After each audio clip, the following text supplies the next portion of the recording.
my man Phil, aka Heph, the What's homie. good? What's good? Super pumped to have you on the podcast. Welcome to Free Yourself. I'm excited. Thank you for having me. I'm really hyped to be here. Hell yeah, We have a man. good convo, talk about some cool stuff. Hell yeah, man. You sent me a track earlier today. I did. I just finished it at 6 a.m. this morning. Sleep? I slept for like 5 hours, and then I finished it, and then I was like on Instagram for a little bit, and I saw Chris Lake was doing his demo sessions today, and I was like, test my luck, why not? Shoot it in there. And he got it, and then he pulled it up, dude. He pulled it up, listens for maybe 10 seconds, says, "Oh, I know this vocal," skips to the drop, "Oh, I like these drums," exits out. I was like, dude, you didn't listen to anything. Like, what kind of demo review is that when you literally, he like, as soon as he heard the vocal, he's like, "Oh, I've heard this vocal before." I mean, what, you can't release stuff? It's a royalty-free vocal. Like, come on. So he literally wrote it off basically right away and moved on. I was like, all right. He said he liked my drums, so I'll take that as a win. So whatever. That low end, baby. Yeah, whatever. I thought I'd test my luck, so he didn't rip it. You know, he didn't destroy it and say it was trash, so I'll take it. Yeah, he knows. He's pretty ruthless. He knows a thing or two about music, you know? Yeah. Like, I've seen his demo sessions before, and that man doesn't care. He will trash whatever. He doesn't care at all. So, well, I'm happy to not get that. What's worse? You know, you have someone like Chris Lake who's, you know, we'll say he's only making his music in Annie up, right? We're just right. He's making everything. we're not gonna go there. That is, I fully support people ghost producing anybody, because one, it helps both parties, and two, usually the person who's getting ghost produced has a huge brand that is going to help the industry move forward. So I think it is a perfectly acceptable, great thing for people to do, to collaborate. What I think is it should just be a collab. That's just my opinion. Right, I agree. But some people are like, some producers are like, I don't need the credit. Like, I don't really care. Take the song, pay me. I'm happy. You know. I was gonna say no. They care about it. They get the money. They're like, they get paid. They're like, I get paid. I don't care. These producers make 100 tracks a year. You know, like, here, take one. You know what I mean? So I get it. Yeah, because people who get to rightfully come out with a song, you need to. There's a process for each track or EP or whatever. So someone like Chris Lake can probably make a song a fucking day. Yeah, he can just, at this point, he can just crank them out. So, so yeah, I mean, him getting his production out there is only helping.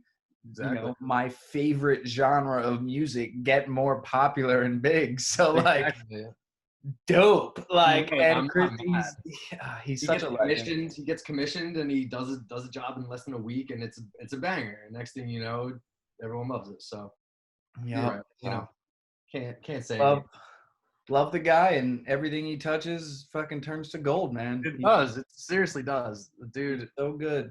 Whatever. So good. He's a legend. So, you know, I'm happy he saw my work.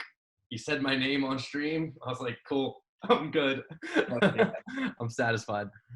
So, Heph, can you just, I kind of at first was doing this with people and then strayed away from it, and then watched a podcast or listened to a podcast, and then they did it. And I was like, oh yeah, I should probably get back to doing that. Starting off the podcast with just like, can you just tell us a little bit about yourself and like how you got into the industry and your journey to becoming Heph? And yeah, it's kind of a long story, and it's kind of like, it wasn't supposed to happen, honestly. Like, this came out of nowhere. So I guess I'll start with like last year. So last year when I graduated, or 2 years ago when I graduated college, I started off basically right after school working at a tech startup.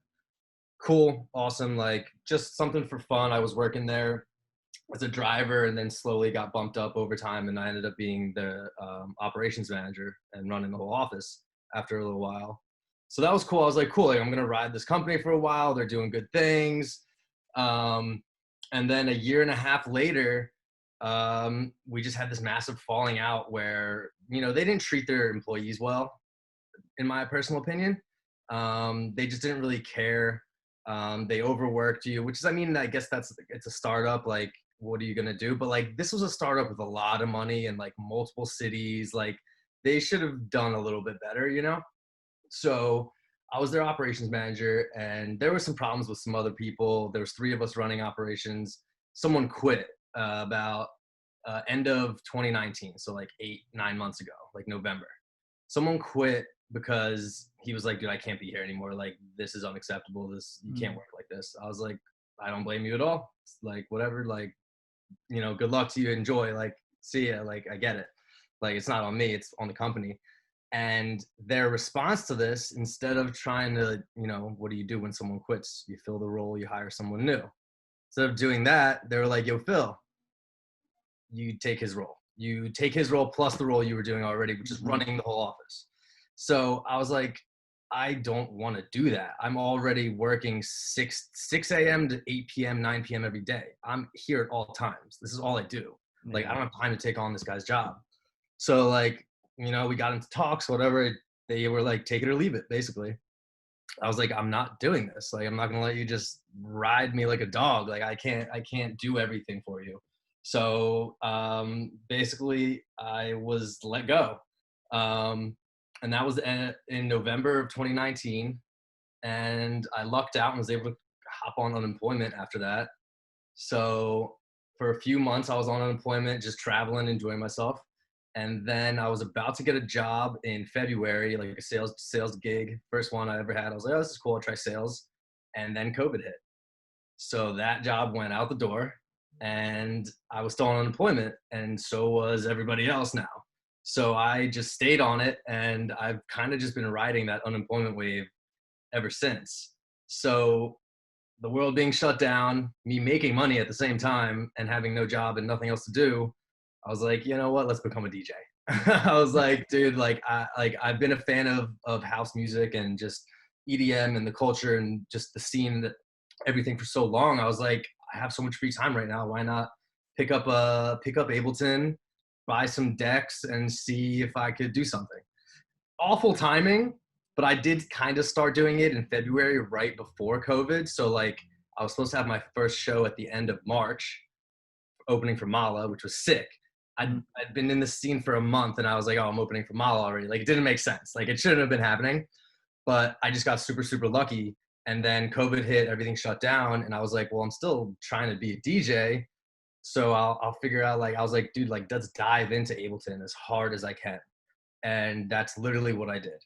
For the last 4 or 5 months, all I do from when I wake up to bed, I work out, I eat, and I go on Ableton and just learn and make music.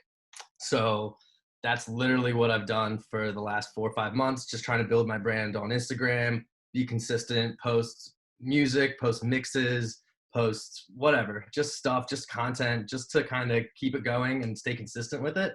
And honestly, it's garnered some good attention, and I've learned so much. And I just started, you know, making full songs in like a couple of days.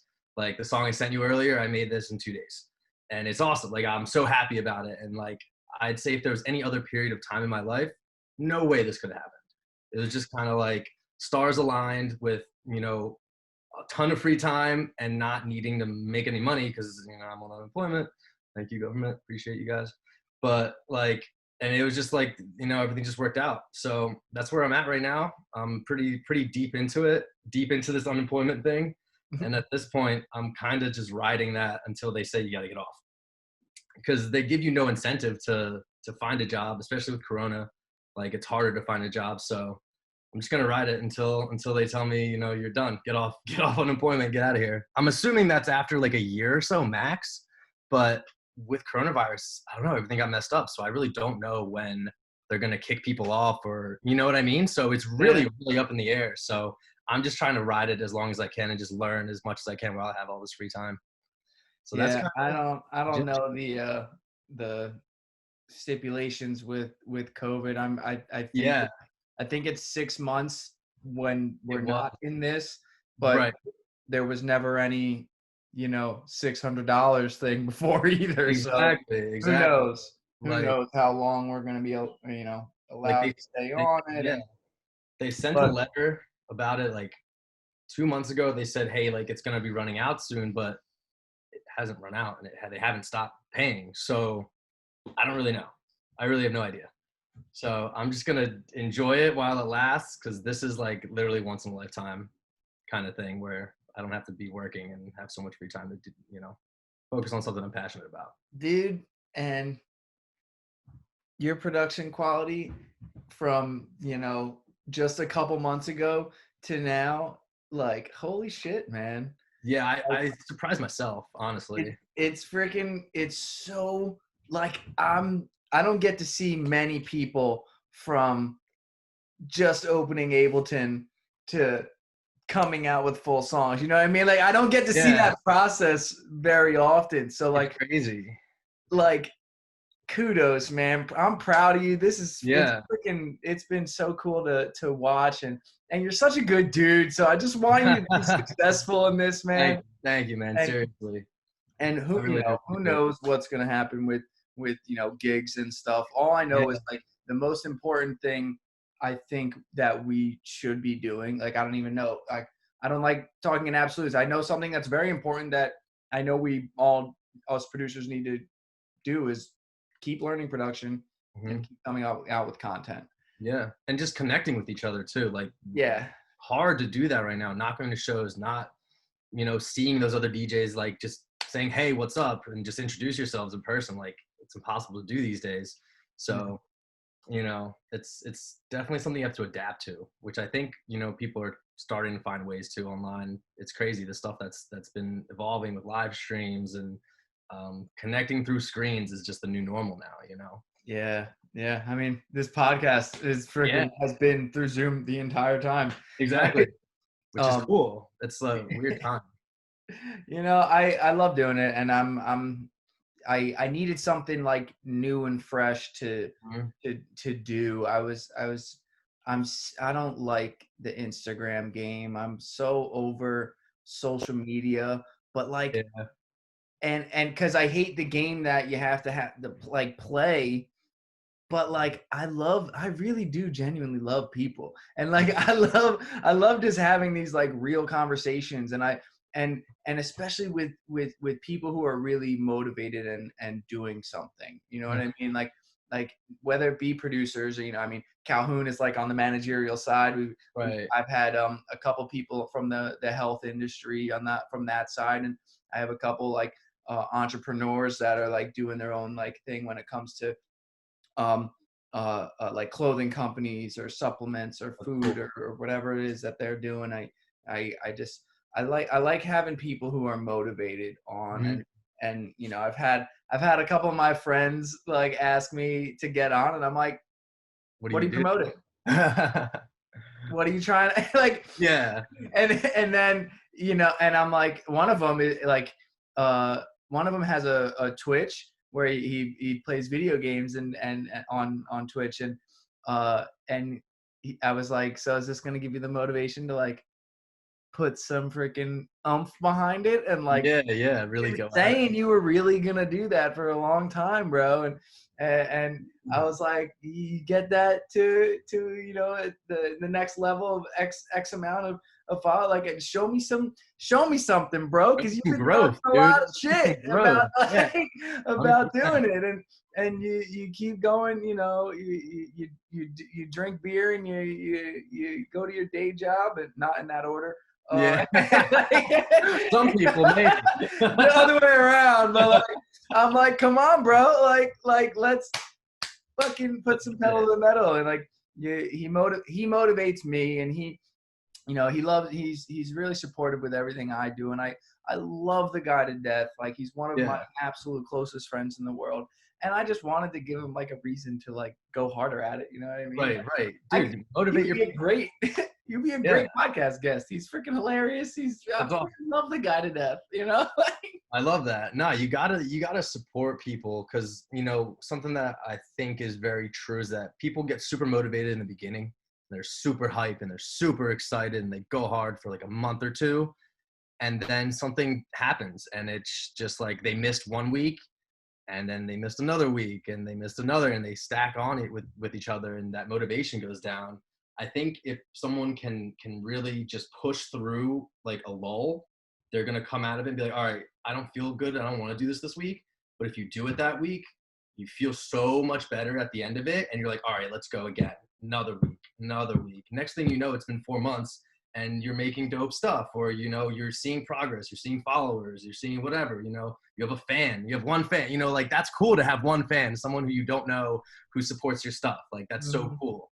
So I really think motivation is so key, and that's been something that I've pushed myself. I was like, it's like some days I'm like, dude, I just want to sit around and like smoke some weed and just watch TV. But I like sat down on the computer for an hour. I'm like, I'm just gonna sit for an hour and mess around. Next thing you know, it's been 5 hours. I'm like, damn, like that was awesome. I didn't feel good at the beginning, but I just like pushed myself and got myself into the chair and sat down and did it.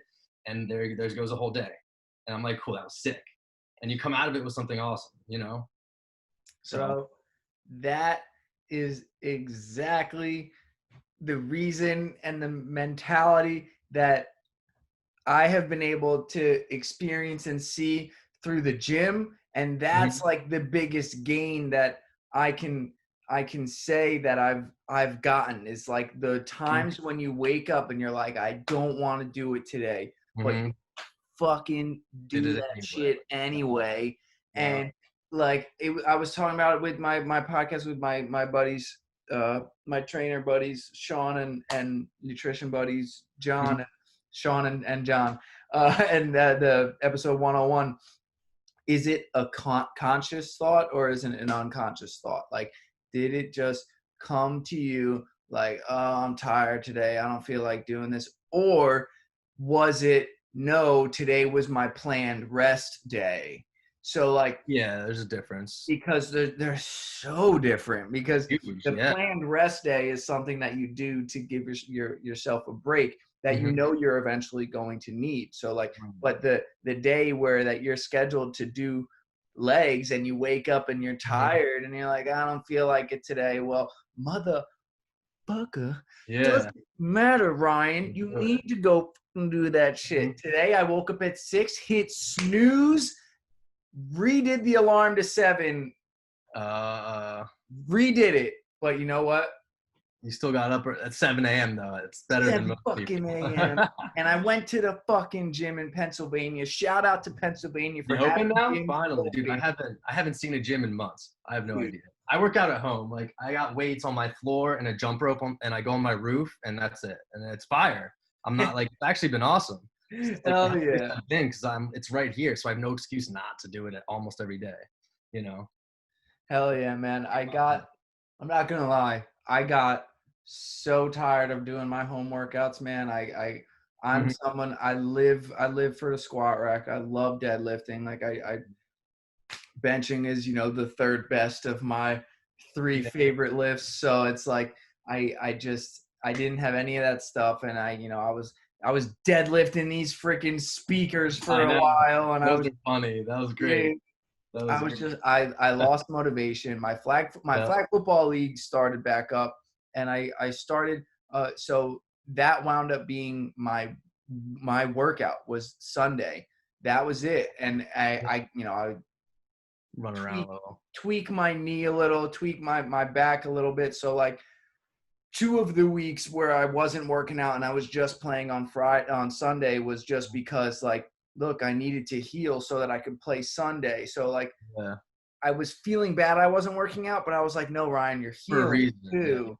And Yeah. it was planned for you to, now that you got hurt and had to sit out the rest of the, most of the first half and all the second half, you need to Yeah. now give your body a rest. You've been doing too much, doing too Yeah. much. So that's like a big difference between the conscious thought and unconscious thought. Like I 100%. wasn't I wasn't waking up and I was happy to get a freaking break. Like it sucked that I wasn't happy to be injured, but I was like, all right, like my body is telling me something. Like I am Right. probably overdoing it because like my body's used to doing sets of 5 and lower because I power lift. Whereas Right. all the home workouts, I'm doing sets of 20 and 30, and like my The joints are weight. freaking Yeah. like, bro, Right. chill. Like, No, that makes sense. That makes sense.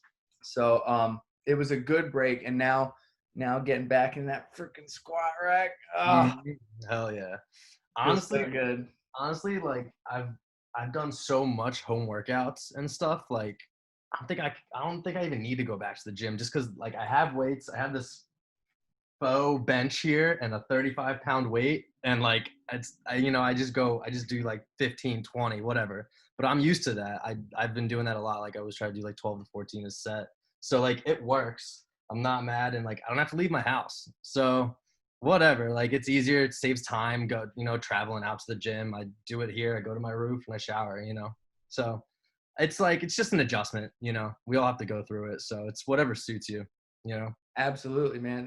That's whatever workout. The best workout for you to do is the one you're gonna keep fucking doing, bro. Yeah. Like Exactly. that's what what's his name said about diet. I don't know if it was Stan Efferding.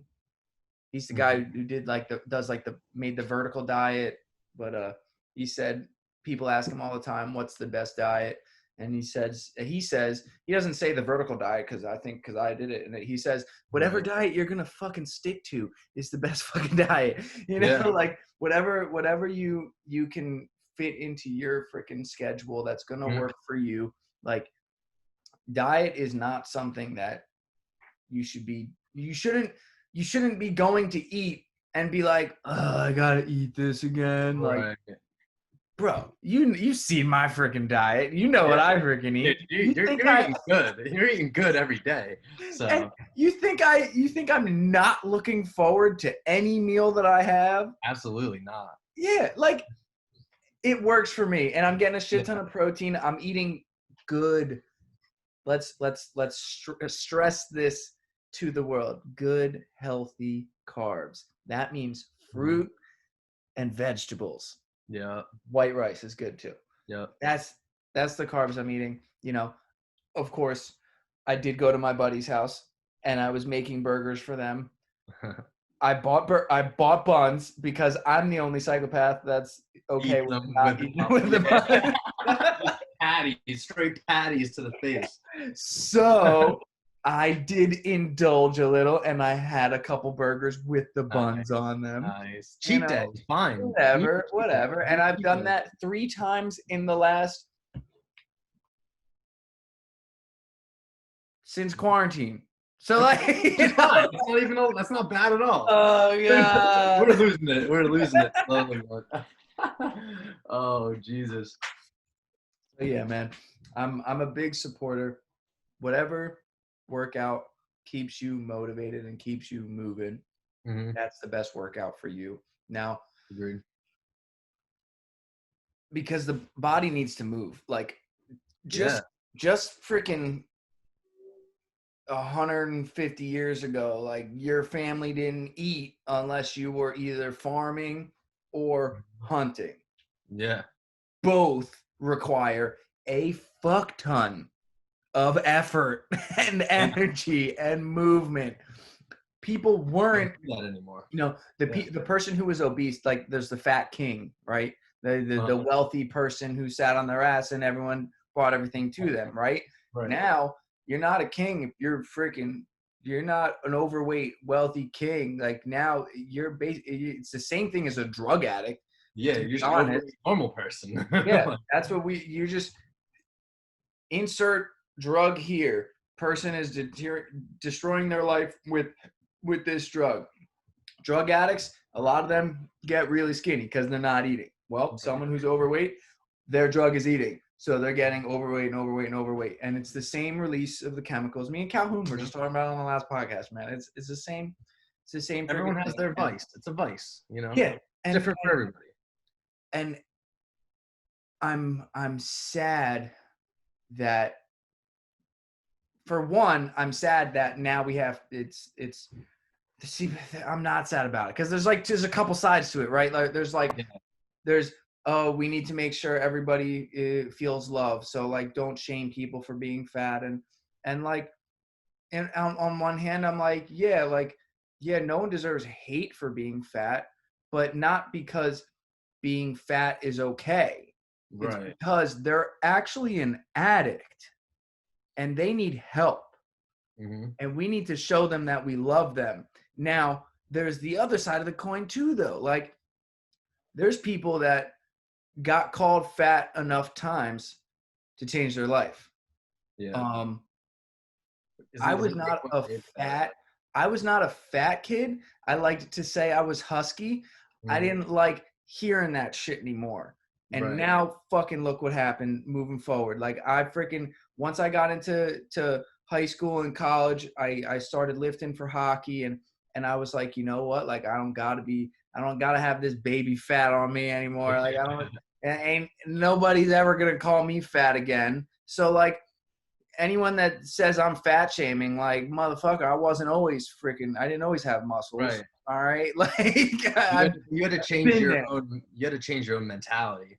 The way Yeah. that it happened isn't the best because like I guess like bullying, whatever it is, like that's not good. But it was ended up being for the good in a weird, strange way. You know what I mean? Like it didn't come around the best, but at the end of the day, you're healthy. You're healthier than you would have been if that never happened. You know? Goddamn right. Like I granted, instead of it, I went from eating all the like sugary stuff to I found my other coping mechanism that led me to a whole nother, addiction and Uh-huh. all that. So like I replaced it at first and thought because I was lifting and wasn't, shooting heroin that I wasn't a drug addict. I was just partying with all my friends all the time, right? Right. But like it compounded and compounded to getting the silver bracelets and Right. that's never Right. fun. And but it was the best thing that ever happened to me because it showed me that I was going down the wrong path. And like I Mhm. decided, I didn't decide actually. The lawyer I called who told me about his experience getting clean and being 20 years clean. He said it Cool. would look good at least to the judges if you would go to Right. rehab and start being clean and it turns out that absolutely was a good thing but more importantly the judge, the DA, all that saw that there was a change and I, Okay. like some people they take that and like, oh, I got another, I can go out again because now I got away with it again. And I'm Right. very grateful that I had established friends in the recovery community that made it very prevalent to me that like this didn't happen for a reason, like or this happened for a reason Yeah. and you have another shot. You have another shot at life. So like what are you going to do with it? And like my life has continued to progress and some amazing, incredible, beautiful things have happened since I gotten clean. So like just for today, I have no desire to go back to using drugs. I have my own vices now. Right. Definitely working out is definitely a vice. But that's a good one to have. Like Yeah, there's good and bad, you know. exactly. Cigars too. Yeah, There's that was my next thing I was gonna say. Nicotine has always been, something that I struggled with. I'm not gonna lie and sit here. Yeah, yeah, yeah. I freaking that was the first drug I ever, well, we count food as a drug and we count sweets as a drug and all that. We're It was talking the actual first, drug. it was Like the first, like between even just caffeine, nicotine, and like narcotics. Well, that's what we'll say. Nicotine was the first. first one. Yeah. Actually, I think caffeine because caffeine. Anyway, but you know what? I know what you mean. It was the first thing that was like, you're not supposed to be doing it. Right. Right. Right. That's what it was. Because the caffeine, it was like I was playing sports and everyone was eating energy bars and drinking energy drinks too. Like, Right. you know what I mean? So that Right. I didn't count, but I loved that because it was like, woo! Gets you hyped up. It freaking does get you high. Yeah. And so then, nicotine, I wasn't going to smoke cigarettes ever. I wasn't going to do that because I was a hockey player and that's going to hurt my lungs. Right. But then, friends started, packing lips and, I was a hockey player. I was, oh man. And Yeah. if that's, still there's like, Yeah, you can taste it. Ew. I've never packed a lip in my life, so don't no, do it. I have no Don't do it. desire. I have no desire. So It just like, dude, I see people do it. I'm like, what? Like, that's gross, dude. What are you it doing? is 100%. It's It's just gross. gross. Like, what? Dude, you gonna kiss your mother with that mouth? Come on. Like, what are you Put doing? some dirt in your freaking mouth. Yeah, straight up. Like, I never understood the appeal. I really didn't. Like, I don't smoke cigarettes. I never really got into them at all. Like, I'll smoke a cigarette if I'm like drinking maybe on like a Saturday and I'm like at a festival. Like I'll smoke a cigarette, here and there. But I I don't see the appeal. Like even Juuls. I don't like all my friends have Juuls and little puff bars, whatever. And I'm like, dude, you guys are killing yourselves. I was like, dude. But then I'm over here smoking weed. So, like I But think weed's a little bit different, but not really. it depends on what you're using it for. It's not like I'm a chronic smoker all day long. It's more like end of the day, 9, 10 p.m., smoke some weed, watch some Netflix, go to bed. That's kind of that's what I do, Like, I don't really smoke during the day, never, because it just makes me unproductive. It never fit well with me, because I knew, like, if I smoke some weed, I'm going to just sit on my couch and do nothing. Because I did that for a while in, like, high school and, like, beginning of college. But at a certain point, I was like, dude, this isn't working anymore. Like, I need to chill. Because my roommate was a heavy smoker. He started smoking like heavy at the beginning of college, and we were roommates, and he was my boy from high school, and like we started smoking a lot together. And then another friend, we were always smoking. But then by sophomore year, I was like, dude, we're just high all day, and I don't enjoy it. I started getting a little fat. I was like, dude, it's just not right. Like my grades weren't great. Like freshman year was my worst year of grades. Every year after that was great, because I was like, I recognized it early on. Early on I was like, dude, smoking weed all day and sitting around, like, it doesn't work for me. So then I was like, all right, like I need to just adjust a little bit. So I still love smoking weed just because I like it, I enjoy it. But I was like, you got to just do it in moderation. You got to just be smart about it with anything. I think something that a lot of people go wrong with is they get that vice and they do it too much, where it becomes a problem. But if you can do something and then understand that if you do it too much or if you go too far, it becomes an issue. But if you can be moderate and control yourself and be like, hey, I'll smoke a little bit at night before bed, or to watch TV and not sit around and be lazy all day, I think there's a healthy way to do bad things, if that makes sense. It's, some people probably are like, that's crazy, but it's like, there is a healthy way to do bad things. And if you're going overboard, you have a problem. If you're doing it in moderation, you control yourself, and you're kind of self-aware of yourself, then you can control it and, be completely fine, in my opinion. Dude, the perfect example is like, yes, probably doing something every day would constitute being called an addict or an alcoholic, correct? Right? Am I wrong? Yeah. That's like now. So is the person who drinks a glass of wine with their dinner every night, Right. are they an alcoholic?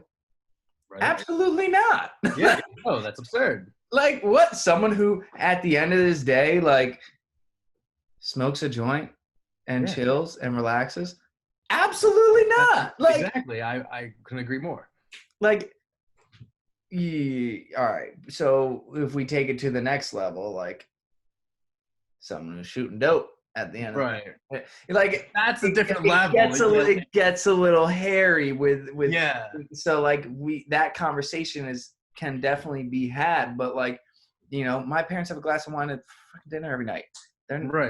They also have been very successful in their lives and their chosen fields and career paths, and like, good for them. Wine, what is it? Wine has like antioxidants, is good for digestion. That's what I was going to say. Antioxidants are good. There's health benefits. Come on. So like that's not like, I'm pretty sure the Greeks and Romans are the ones who started that glass of wine at night stuff and whatever. But I do know, I don't know. This is something that I've heard that I don't know if I've ever fact checked, but like the reason why beer and wine was and mead back in the day was because it stayed on long trips. It wouldn't go bad. So like pilgrimages to the West Indies, you that's how like English beer became and whiskey and stuff. See, like I said, I Yeah, don't know the exact thing, but it like, could be, yeah. and like Medical the long, boat trips and stuff, you have that stuff and it won't go bad and you can still be, quote unquote, they thought hydrated, Right. Not really, though. And no, it's kind of the opposite, but you feel good though. You yeah, you feel great. I think I'm hydrated. Let's go. Yeah, exactly. Make you think you're hydrated. That's all that matters. It's fine. At the end of the day, a couple swigs of rum on a ship. Dude, I feel good. Yeah. Start I'm drinking so hydrated, guys. But no, I mean, I'm sure there's some truth to that. I'm sure there is. That's funny though. Yeah. There's weird medical uses for like lots of things that you wouldn't expect. Like acid used to be used like medically, like they wanted to use it for medicine somehow, which they did, I think, like in the 60s. There's like studies and stuff. I'm not super like versed in it, but I remember seeing other stuff. I don't know if you've heard any of this or like seen any stuff about it, but they used acid to like treat certain psychological disorders and stuff like that. So I don't know about treating, but I do know what was the trials called with the FBI or the CIA, I think I know what you're talking about. uh Like where they did it on like bad people to get them to yeah. Yeah. I forget what it was called, the something trials, and then now there's like all this. There's this guy who wrote a book about the Manson clan and how Manson actually like was getting his LSD from the CIA and saying there's like a whole shit about that. So look up Manson CIA LSD and find that book and read it. I want to find it and read it. That shit. This is like to everyone else, like to you, Phil, but to everyone watching it, you know what I mean? Like it's crazy. It is real. I'm not making that shit up. The best acid is from the government. I'm telling you. It is. I mean, think about back in when we were younger, like whenever we the medical grade marijuana, like the weed from the government was the best, right? Yeah, right. We got this from it's sent out from Cali from the the FBI headquarters. Yeah, like that was the crazy shit that we always heard when, in high school and college, like, oh, this is from Cali, or this is the medical, that my grandma with glaucoma got it from, what I mean? Like, no, you government's got the best shit always, man. But now, like, it really basically is from the government, because with it being more legal and stuff, like all these farmers and stuff are legal farmers, like with oversight from the government. I think it's it's not all of them, but a good amount, because they're trying to make it legalized and make it like legitimate. So it really is going to be from the government, That government cheese, right? Wow, a little government marijuana, I'm cool with it if it's good. If it's that green gas, if it's green and it's clean, it's not. If it's sticky, I'm down, So oh, man, everyone's you can have your vices, and like you said, it's about moderation, but it's when someone has the disease of the disease of addiction, mm-hmm. it's a tough line to cross, and that's when you have to wind up for anybody who's got the disease of more, and that means anybody eating, anybody doing drugs, anybody who's, I don't know, watching too much porn, playing too much video games, like anything like that. Like that's the only thing that's worked for me. I will not say it's the only thing that works, but the only thing that worked for me was complete abstinence from those things that were causing problems in my life, right? It's really hard to do. Like, that's awesome. It's way harder to try and do a little bit of something that you love, that, you know what I mean? Like, it's way harder to just like, I'm going to just have one drink. I'm going to just smoke one little joint. I'm going to have one cup of coffee, my one cup of yerba mate, my one, I'm going to do, I don't know, what's another thing? One cigar or half a cigar. I'm just going to smoke a cigar at night with my book. Like, for someone who has the disease of wanting more, and anything that makes me feel good, I want more of. Right. I knew today was going to be a long, taxing day. So like this morning, a cup of yerba mate, a cup of some extra strong coffee before the workout. I think that's way healthier than taking any pre-workouts and stuff like that. But let's continue on. Let's continue on my day. Then I had the podcast with Calhoun. I'm like, you know what? After that long workout, like maybe I need a little bit more stimulation. Have another cup of yerba mate. And then I'm like, man, I just had a 3-hour conversation with my boy Calhoun, and I'm about to have another one. I probably should use some more brain stimulation and another cup of yerba mate to talk with my boy Heph. And and then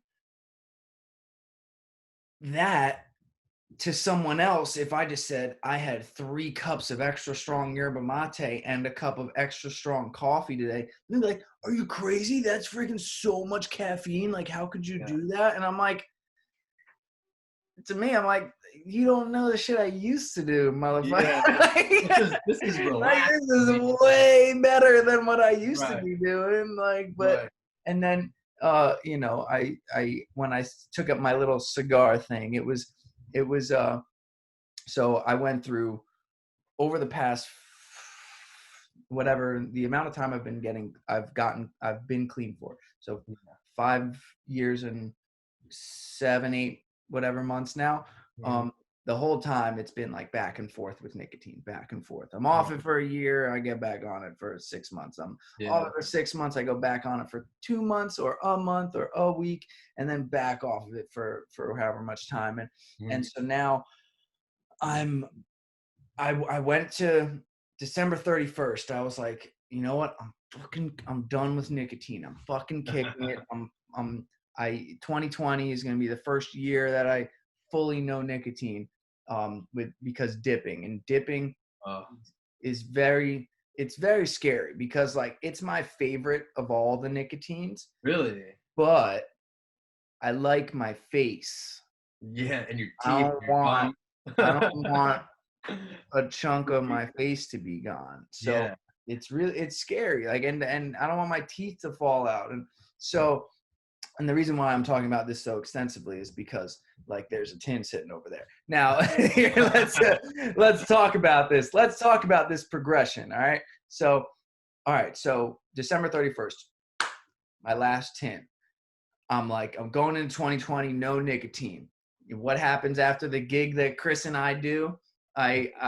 We stop at 7. I'm like, all right, so 2020 is the year of no dipping, and I get a Views or whatever, the vape thing. Vape thing, yeah. And I'm like, all right.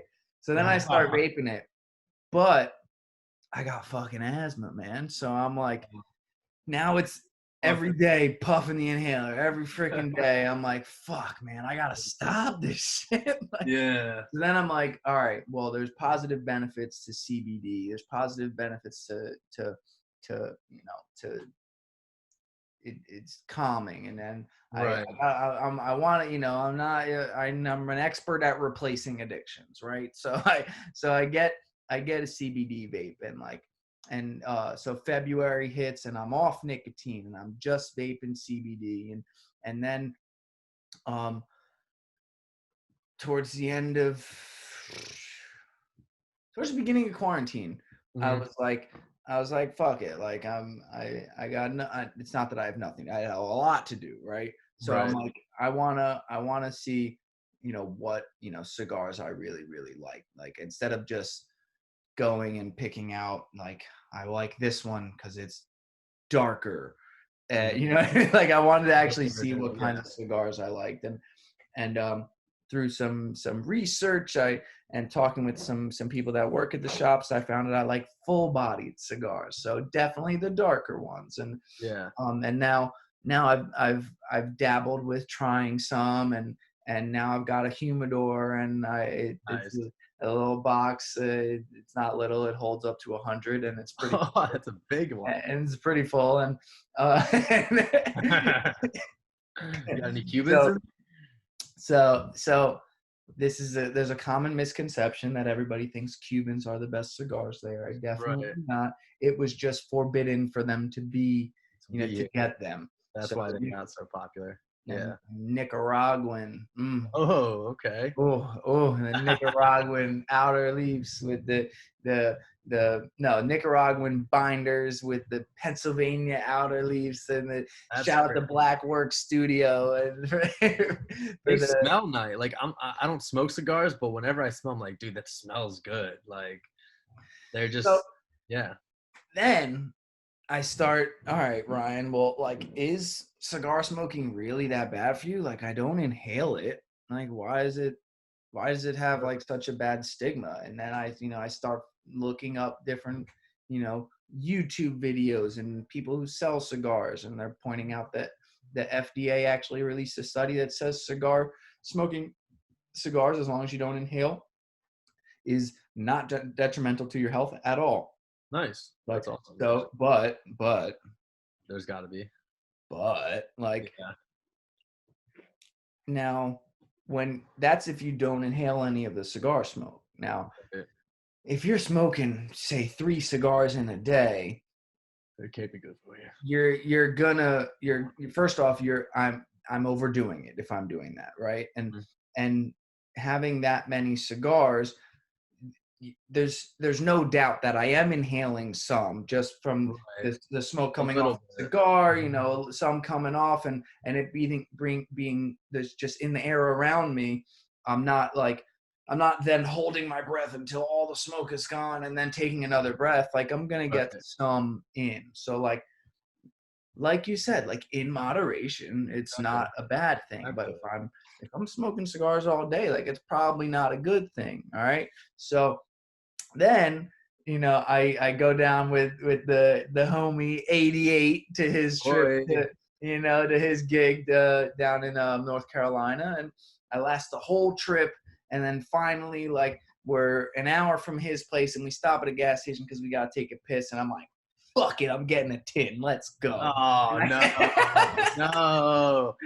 Damn, I can't believe you went there. Dude, now look at it. Here's my rationalization justification, right? I stopped at how many gas stations and thought about it every time. But I said no every time. Right, So, right. like, how many no's is that? That's so many no's. Like, I said no so many times, right? So Yeah. now I deserve it. Yeah. But like, see, like, but that's also like bad. It's like, yo, It's bad. you were so strong, you did so well. Why break it? I You know? know. I'm not saying it's a good thing. I'm just Right, saying how my addict mind justifies right, right, right, right. it. That's So, crazy. Yeah. No, I can totally understand that. and I told Kyle when I dropped him off, I'm like, Kyle, you gotta call me you gotta call me. Like, I'll tell you when I'm home, and you gotta tell me to throw away the rest of the tin, no matter how much is left. Nice. Because but not nice. Because Oh, now I'm putting the onus on someone else someone else. Yeah. to make me quit. And then, I get home, I text him, like, in my head, I'm like, if he says something, maybe I'll throw it out, but probably not. Right. And, like, he's not gonna remember that because, like, what does Right. it have? It has no significance with him. That's Right. on me. And so, like, I killed it. I finished the 10, whatever. And then, like, I didn't, or no, I think I went through 3 tins over the next 2 weeks, which, for And someone who was killing a tin a day back in my heyday, that is very good. yeah. But I was, like, throwing in a lip every other day, but maybe smoking 2 cigars a day. And so, like, I'm getting the Slippery nicotine, slope. so You that's can why I'm feel not it. craving it. Yeah. So, like, now it's like I haven't smoked a cigar today, but I've thrown in a lip today. And Mhm. so my big thing is, like, look, if I stress over it and I'm saying, like, oh my God, I gotta quit, I gotta stop it, whatever anyone, including myself, tells me I can't do, I want more of. So Yeah. I am trying to just look, whatever. Right now, I'm looking right at it, and I have no desire to throw in a lip. especially because I don't want to be on my podcast throwing in a lip, right? Bro, So, like yeah, right now, this podcast is helping me not throw in a lip, all right? So like that's cool. Now, and then now in my head, I'm like, ooh, I just don't want to give power to it. yeah. So like whatever. And after this podcast, I might throw on a lip, but what I would really like to do is get my cigar and get my book. The Alchemist is what I'm reading right now. Nice. Don't know if you've ever heard of that book. I've heard of it, haven't read it though. Bro, I'm like halfway done. I'm like halfway done now. Yeah. Highly, highly recommend. Yeah. I cannot wait to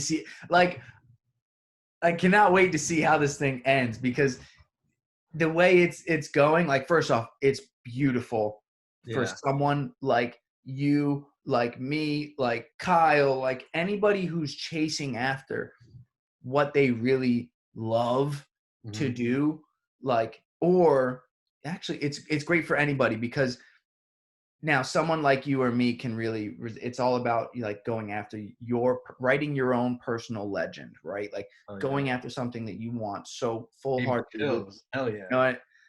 Personal legend. When they put it that way in the book, that's not my words. That's the crazy book's way word. to think of it. It's like, dude, you're creating something from nothing, which is so cool. Like, dude, yeah, that gave me chills. That's awesome, because I love that. I resonate with that, And it's not. It's like I don't know. Let me see. It's right here. Hold on. A couple hundred pages. How many pages? It's not thick at all. No, yeah, wow, that's a quick boy. So, about the author, what's it, 178. Dude, that's cake. That's cake. That's a couple days. Freaking yeah. Yeah. But what's crazy is, like, before I went on this like reading journey, I used to hate reading, and it was and like in school, Cliff Notes. Let me get that website. Let me see what the frick is. I'm not reading shit because they're telling me to read it, and like, and I hated reading so much, and now I fucking love reading. And over the last 2 years, I've struggled trying to find / make time, because that's really what it is. I wasn't making time to read because I wasn't motivated to read. But it's like now so here's where I've gotten carried away. My original plan, and like I said, to try and do moderation is harder than to quit it all for me. So I tried to make it where I will only smoke a cigar while I read at night. That's a good way to put it. It worked for a little bit. And then I found a cigar that I really like with coffee. So now, like, it's a smaller one. It's a smaller ring gauge. So like, spreading. Why can't I have that at noon with my coffee? And so then it, or why not, smoke a cigar on my way home from my brother's job out in New York when I'm helping him out. And it's like, I'm finding all these other why not enjoy a cigar? So like, I'm going to take ownership with that. I have gotten a little carried away with my cigar smoking. Right? So now I know complete abstinence is the only way I will not struggle with this moderation. Right. Something that I think also could help, I mean, anyone can, it's like, honestly, just distracting yourself, finding a way to distract yourself and do something else. Because if you're just sitting and laying in bed and you're just on your phone not doing anything, of course you're thinking like, oh, dude, I should like go smoke a cigar or smoke some weed, whatever your thing is. But if you find something else that takes up your time and distracts you from whatever bad things are pulling you, away, that's the perfect way to kind of fight off a habit or break a habit, is replace it with something better, which like you did with, you go to the gym, whatever it is, replace a bad habit with a good one. Before long, you'll stop thinking about that old thing if you actually like the new thing that you found. It's all about distracting your mind. Keep your mind off of it. If you're just sitting around moping, waiting, or just being sorry, whatever it is, of course you're gonna feel bad and be like, what's the one thing I know how to do? Oh, that's smoke a bunch of weed, or whatever, go back to drinking, whatever your thing is. So distracting yourself, replacing that old thing with something that helps you as a person and gets you away from that old thing. Absolutely, dude. I mean, it's tried and true in my own life, and where I am struggling with it, because like it is something that I know isn't the best thing for me, and it's definitely healthier to not smoke cigars than smoke cigars, Mhm. right? I'm gonna admit that, like I know Right. that.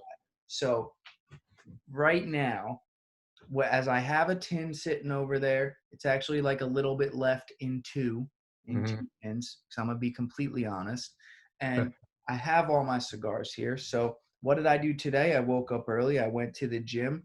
I had my Narcotics Anonymous home group 12 to 1, and then I did a podcast, and now I've got a podcast. So I've made it the whole day to this point without smoking a cigar, which is Right. a step in the right direction. How do you And finish it off though? now that I'm thinking about it, I did not smoke a cigar yesterday either. There you go. But here's the thing. I did throw in a lip on my way to New York yesterday, and Mhm. I did throw in a lip in New York yesterday, and then so is it only two? Yeah, it was only two. It was only Okay. two lips yesterday, and then today I threw one on the way to the gym, and then Another I on don't the way know if out. you don't Uh, know because you've never thrown a lip how great it is to take a hot shower with a lip in. It's no just idea. or to Honestly, be that like sounds in a bad. hot That doesn't sound appealing to me at all. That sounds terrible. What are you talking about? Like, because you can just spit at your feet and let it get washed That's off. not what I'm just gonna spit on my foot and wash it off because I can do that here. What are I you think, talking about? dude. I think it's because I think it has something to do with the with physiological. You know, you're warmer, so your blood's running faster. So then the dip's going in your bloodstream, and then all that. So Put you some get a water bigger in with a buzz or gargle. whatever. Oh, like, oh my god, that's funny. Holy hell! Yeah, I can't relate, so I can't. I have no Anybody idea. who's ever thrown in a lip is like, oh, bro. Like, Dude, whoever played to me, sports, it was always in the locker room after the sport, pack a lip, take a shower, buzzing hard. oh Get my god, dressed. bunch of sickos out here. What are we talking about? Shout out to all the lax bros. Shout out to all the hockey players, the Oh, baseball players, the football players that all did bro. this shit. Wow, dude. Nah, I'm out. I'm out.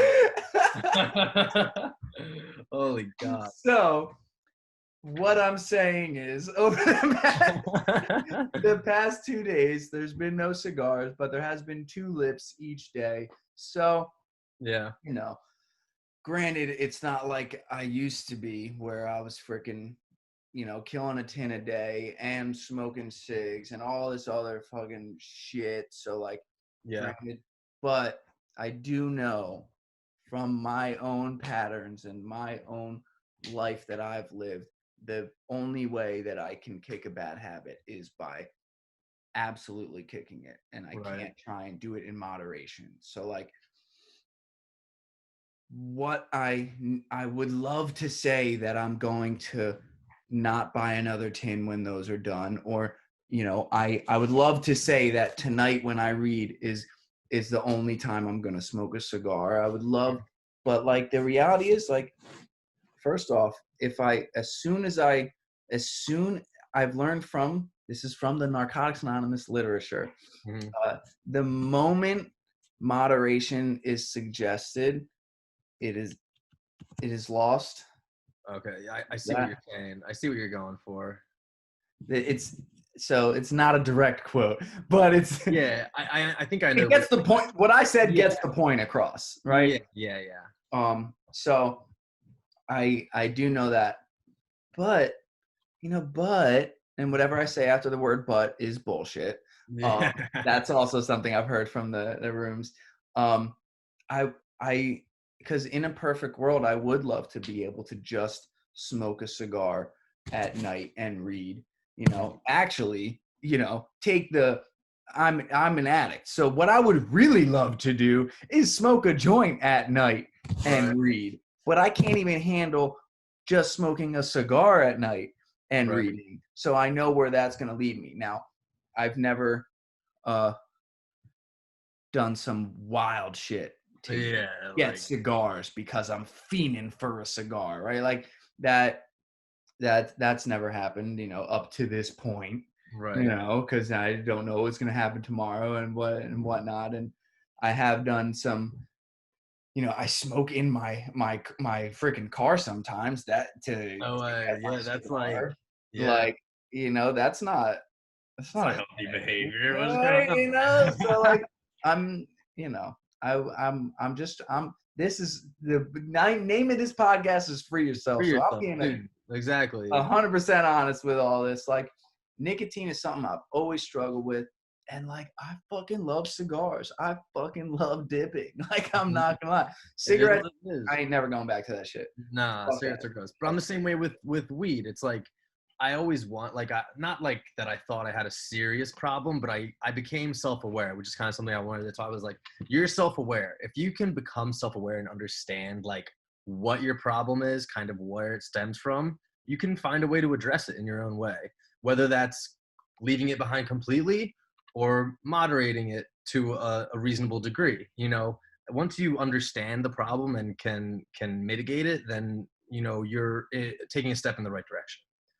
That's what doesn't happen to a lot of people, I think, who have an addiction or have some sort of substance problem or whatever their issue is that they never fully accept it and become self-aware of the problem.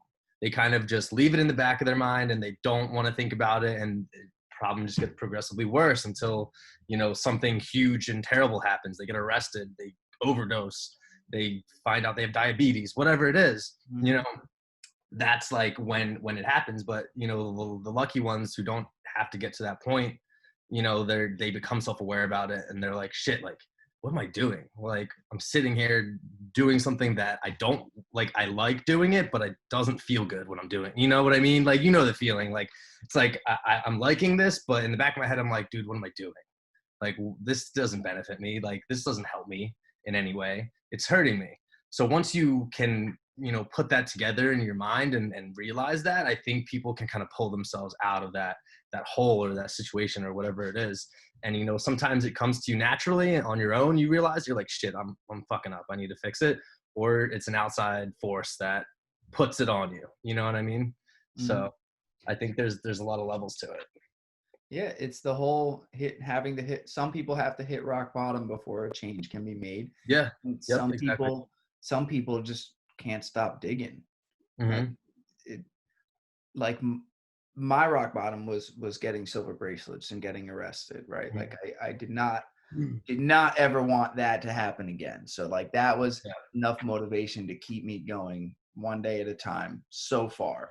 Um, Now like I've gained some things in my life, and I've accomplished some things in my life, and there's a lot of repercussions if I go back to doing anything, whether it be a joint or a beer or anything like that. and Right. and so far the the the gratitude that I have for the life that I have now has been enough to keep me from going back to using. Like we also Mhm. have a saying in Narcotics Anonymous, a grateful addict will never use.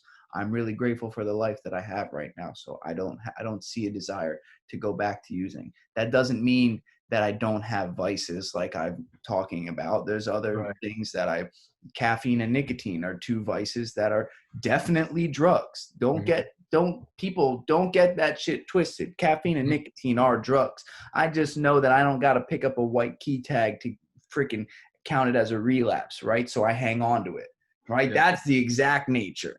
I hang Mhm. on to those drugs because I know Narcotics Anonymous does not recognize it as a drug and it is not a relapse. Right. So, but that's when my own morals and values come into play, right? What does it mean to me? Well, right now, enough of me. I'm not saying all of me. Enough of me is okay with it. Right. Be doing caffeine and nicotine, right?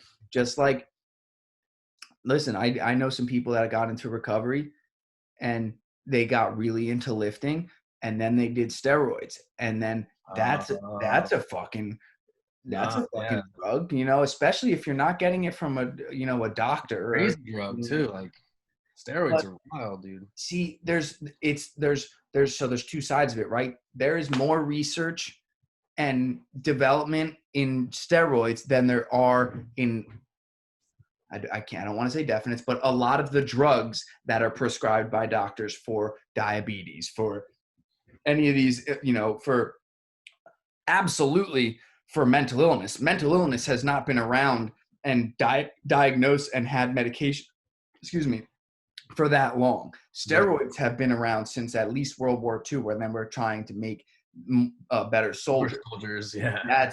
That Captain America, that's really what they were trying to do. The science and medical study, there's more in steroids than that. So let's take that into consideration. There is so much more knowledge and so much, there's a way to safely do steroids. That's not that's a taboo thing to say, right? Yeah. There are plenty of people that are doing, and also disclaimer, I am not condoning the use of anything. Right. The use of nicotine, the use of caffeine, the use of steroids, the use of any drugs. I'm not condoning the use of anything. I'm just saying there is more research behind steroids than there are most mental health drugs right now.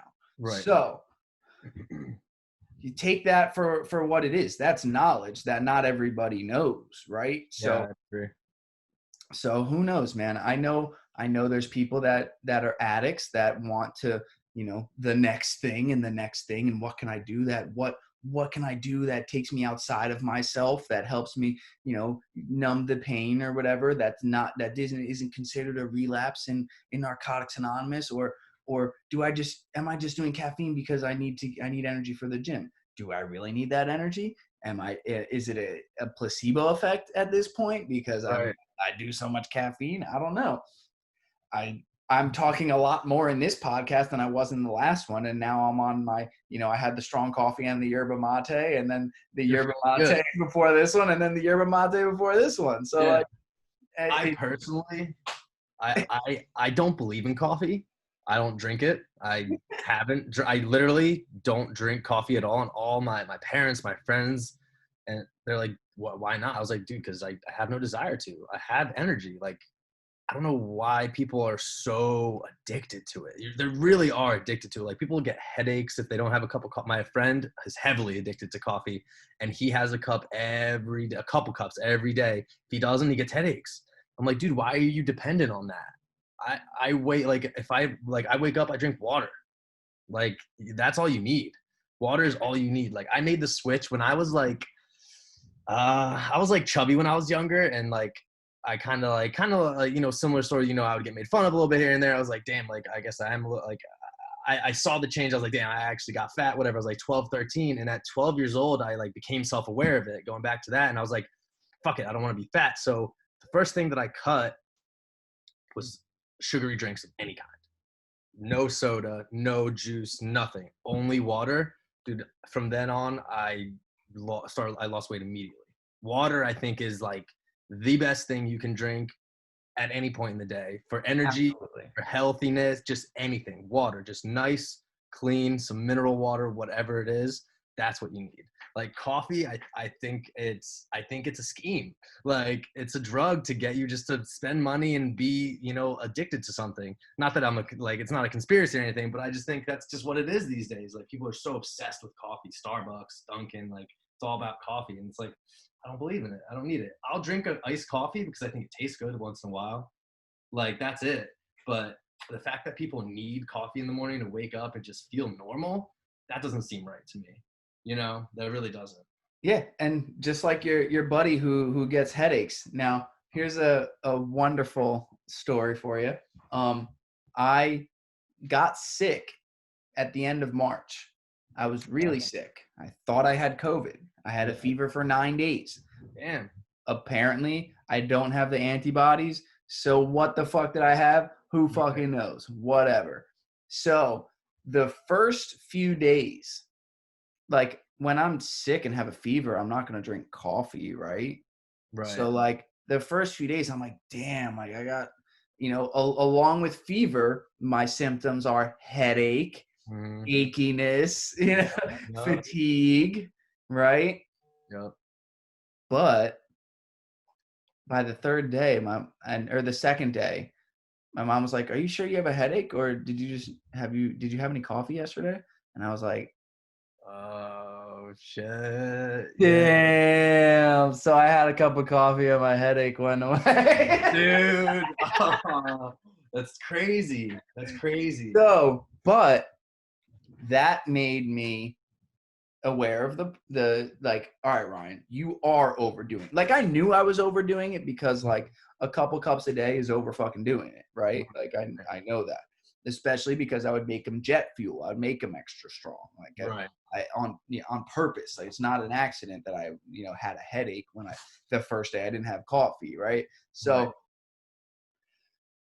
I knew yerba mate is really good for you because it's all natural caffeine. It's like it's a diff. I didn't know why it was good and healthy, but I knew there was energy drinks called yerba mate, Mm. what I thought it was called, yerba Is mate. it not the same thing? Yerba mate is how you say it. Oh, That I thought it was. I thought yerba mate was how you said yeah, it. But that makes it's sense. Yes. yerba mate is I Those think damn that's how you hippies. say it because I Yeah. heard one smart person say it. And so I had been drinking those instead of energy drinks. So like when I would like have gigs and stuff, I would stop at this specific gas station that I knew had it. Shout Mhm. out to the Sunoco on Route 1. It was the only place around here that had it. And then Seb wound up getting it, and so anyway, so I knew of yerba mate being a healthy alternative to the energy drinks like Red Bull and Monster and Right. Right. all that shit, Rockstar, Mm-hmm. Bang It's all Energy, bullshit, dude. I hate all that stuff. whatever. And I don't. I hate so it. Yeah. so when I went down to that trip to North Carolina with Kyle, um the guy we stayed with, Logan, had actual yerba mate tea with the little Nice. strainer, and I had seen it on Amazon, but I was like, it just comes loose. Like I don't have a Right. tea You make it strainer. like Like, I don't even know yeah. what to get. And then he had he was like, Yo Aussie is the brand or whatever. He's like, yeah, just typed in yerba mate strainer and this came up, and it works great. Oh And wow. so I was like, oh shit. So I on Yeah. that trip got it. The second day I was home, it was here. And so now it's been 1 cup of coffee in the morning and 1 cup of yerba mate. Now, I knew they were different kinds of caffeine. I did Mm. not know what the difference was Interesting. until I Didn't know saw that. it on, do you know the show Down to Earth? Yeah, I just started watching actually a few episodes. I'm not done yet. Love it though. Awesome, awesome show. Very good. So there is a episode where the homie Zac Efron, shout Oh, out. I would love to actually, chill with that'd you, be sick. bro. He's a You're cool guy. probably cool He's as shit. cool. Anyway, he him and see, I don't even know the other guy's name. That's how Yeah, that's how much of a man crush I have on Zac Efron, right? I don't even know the other dude's name. And they go to if you're watching this, come yeah, through. right. They go to the down in South America, Something shit, like that. somewhere in South America. I Yeah. forget, but it was the coolest episode, I think, because there's this place where they went where this guy, all of the food that they eat is grown all around them, and all Oh, of I the think I saw this one. I think I might have seen this one. It was like so that community on the island. Is yeah, that what you're talking so about? Yeah, yeah, yeah. so there's a part where they sit down with the woman who's Mm-hmm. like, I'm drinking mate, I think I do remember that. Yep, yep, yep. and she says it's different than coffee because coffee taxes the adrenal gland or adrenaline gland, whatever the fuck the term is. Um, Adrenaline. this is a brain stimulant. Mm. I have not fact checked her. I have not done any more research, Right. but I liked what she said, so I'm taking it. And so fake news is born right Yep. there. So I have no evidence other than that one person who is, either is Not a a doctor. trained, she might be, but Who she also knows? might just be a hippie that lives on that Yeah, island. exactly. Either way, So, it's a cool idea. Yeah. so that's where I'm at with it. I mean, shit. my thoughts have been coming out pretty clear and concise, and my Yeah. awareness has been. You So might know what she's talking about. it might be. That's fine. Hey, if it works for you and you think it works, it works. You know, that's all that matters. The Like placebo effect is a real thing. it is real, 100%, 100%. That's why people drink decaf. Same, like I don't know, like why even bother drinking coffee if you're drinking decaf? But it's like the same effects. Like people who were, it's usually like heavy coffee drinkers are the ones drinking decaf. Mhm. Besides that, I don't know who else does So that. I had that same thought, and then one time I met a person who they drink decaf espresso because they got diagnosed with some kind of heart condition, and they were drinking a lot of espresso and they love the taste. So now if they drink decaf, they still get that, the taste or whatever, and it's like almost like a nostalgic thing for them, I guess, because Right. they really like the taste of it. So they're gonna keep they get to keep drinking it, right? Right, They get to keep doing the drug that they love, Yeah, ex-coffee drinker drinking decaf, So whatever. I think that I am now down to drinking such little coffee because now it's just 1 cup during the day or 1 cup in the morning, Right. before I go to the gym or before I drive to New York. Right. And I think this would be the perfect time for me to switch to decaf Yeah, to ease my way out of it. Now, way to do it. is that another one of my, as Uh, soon as control or moderation is suggested, is it's lost? Decaf though, I don't know, like I don't know where that would fall in the realm. I'd say that's fine because it's actually nothing. You're literally drinking nothing. Don't co-sign my bullshit. All right. But like that's the weird thing about it is like you are like it is nothing, right? Like unless there is like some I'm There's sure still trace amounts in there.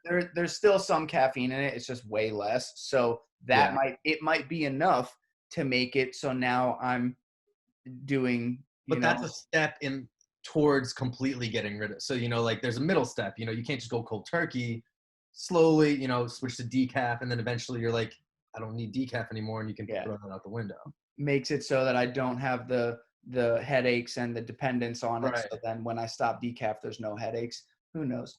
I know that when I quit vaping and stuff, the times that I did it where it was the most effective, I went from 6 milligram vape to 3 milligram to 0 milligram to no flavor, just vegetable glycerin, which is one of the ingredients in vape juice. And then like after a month of smoking that, hitting it one time and just being like, why? I'm getting nothing out of this except the mouth pleasure of it being in my mouth. Ha ha. That's what she said. Or he, fiddle. That's what God. that's what they say. That's what they say. That's what they say. Yeah, oh man. Can you imagine if we got shit for that little part of Dude, our I don't know. like I don't know. I might give up on the world and but the just thing is that go live on that hippie farm. Yeah, exactly. Dude, but if we were like a big podcast that got a lot of views, I guarantee someone would be like, "Oh, you're not being politically correct. You're not being respectful of others." It's like, dude, I just said some stuff. It meant nothing. Like, joke. Yeah, it's like ha ha. Yeah, moment. Like you can't be so serious about everything all the time. And yeah, I don't know. People who are like that scare me. They really scare me because they're the ones that don't listen. They're the ones that are set in these like ways of everyone's evil, everyone's bad, destroy it all, start over. It's like, dude, that's not how it is. And a lot of times, from what I've seen, the people that are calling people out for some shit is because they are seeing something that they either used to do or still do, and they're ashamed of it. So they're calling someone else out for doing it. It's like the pot calling the kettle black. That whole saying. It's if you spot it, you got it. You like Mhm. that type of thing. Like if you see someone who's being like an asshole to someone and you call them out on it, it's probably because you earned that asshole to You someone did and something. you Yeah. experienced it and whatnot. And so everyone, like, we all have our own issues, everybody. Right. Not just because someone says that's what she said does not mean they're homophobic or transphobic it's Yeah. a fucking joke. Anti-women. That's not Yeah, what it's about. It's just a joke, it's dude. a fucking joke. It's Like, like, I think one of the things in this day and age that's taken the biggest toll from like political correctness and all that is the comedy. Comedy has been ruined by all of that because they don't understand that it's not serious. They don't. Someone who makes that gay joke or whatever it is, they don't hate gay people. I'm sure some people do, whatever, but that's not what I'm talking about. mhm. It's comedy, dude. It's meant to be satirical. It's meant to be able to laugh at just real life things and everything isn't so serious where you need to defend it and be like, nope, you're being rude to this group of people or something. It's like, dude, I bet you if I made a joke about someone in a wheelchair and there's a guy in a wheelchair in this comedy in this crowd, that dude's gonna laugh his ass off because he actually relates and he understands it more than the person saying you're being offensive. You know what I mean? It's like, dude, why are you offended for him when he's literally laughing? He thinks it's funny. He understands the joke. And why are you getting offended for that person? That's one of the biggest things that I think is crazy and I hate. It's like, dude, you're literally getting mad for something that has nothing to do with you, you know nothing about, and the people being made fun of are laughing with that person or like they understand it's a joke. You know what I mean? Like you're looking for reasons to be mad or to talk down at someone or to put them below you. You know what I mean? Like that's what I've seen so much of lately.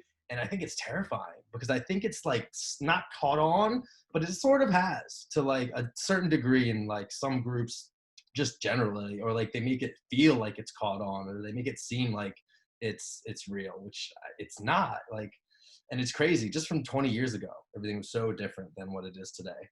Now it's like, dude, you can't say anything without having to look around, check, to make sure you're not offending anyone for what? It's like, dude, I'm not it's not hate speech. I'm not like out beating women because because I hate women. It's like, dude, I said that's what she said, Joe. Come on. Like, I don't know. It's crazy. And I see it so much today. I follow and watch a lot of comedians podcasts, and I've seen a lot of stand up over the past, the course of the last year and a half. Mhm. And a lot of these stand up comedians are throwing in a quick, like, 3-minute segment where they're just like talking about everybody needs to chill the fuck out. It's comedy. And all of them have the same, kind of, because this is exactly what comedians are supposed to do. They're all saying this is not my Yeah, idea. yeah, yeah. It's satire. I've absorbed this from them. They're Mhm. saying like the comedian's job is to, here's the line, they got to get Yeah. right up to that line. And Right. sometimes when they're working out that joke that's going to come right up to that line but not cross it, sometimes that line gets It crossed. happens. And Yeah. because comedians, just like when I'm prepping for a powerlifting competition, I'm going to be in the gym most days leading up to that competition, Hmm. because I need to train for it, right? So comedians, when they have uh uh when they're trying to get a comedy special filmed, they need to be in the clubs at night doing their set, working it out, seeing how do you get the best verbiage, Hmm. and how do they order the jokes the right way to get the best response. They're doing Right. their form of the gym. That's what a lot of the comedians call it, is their form of the gym, is going to the comedy clubs at night and working out those jokes. Sometimes that joke crosses the line and Right. is offensive. You They learn don't from mean it. it. They're not saying it to be offensive.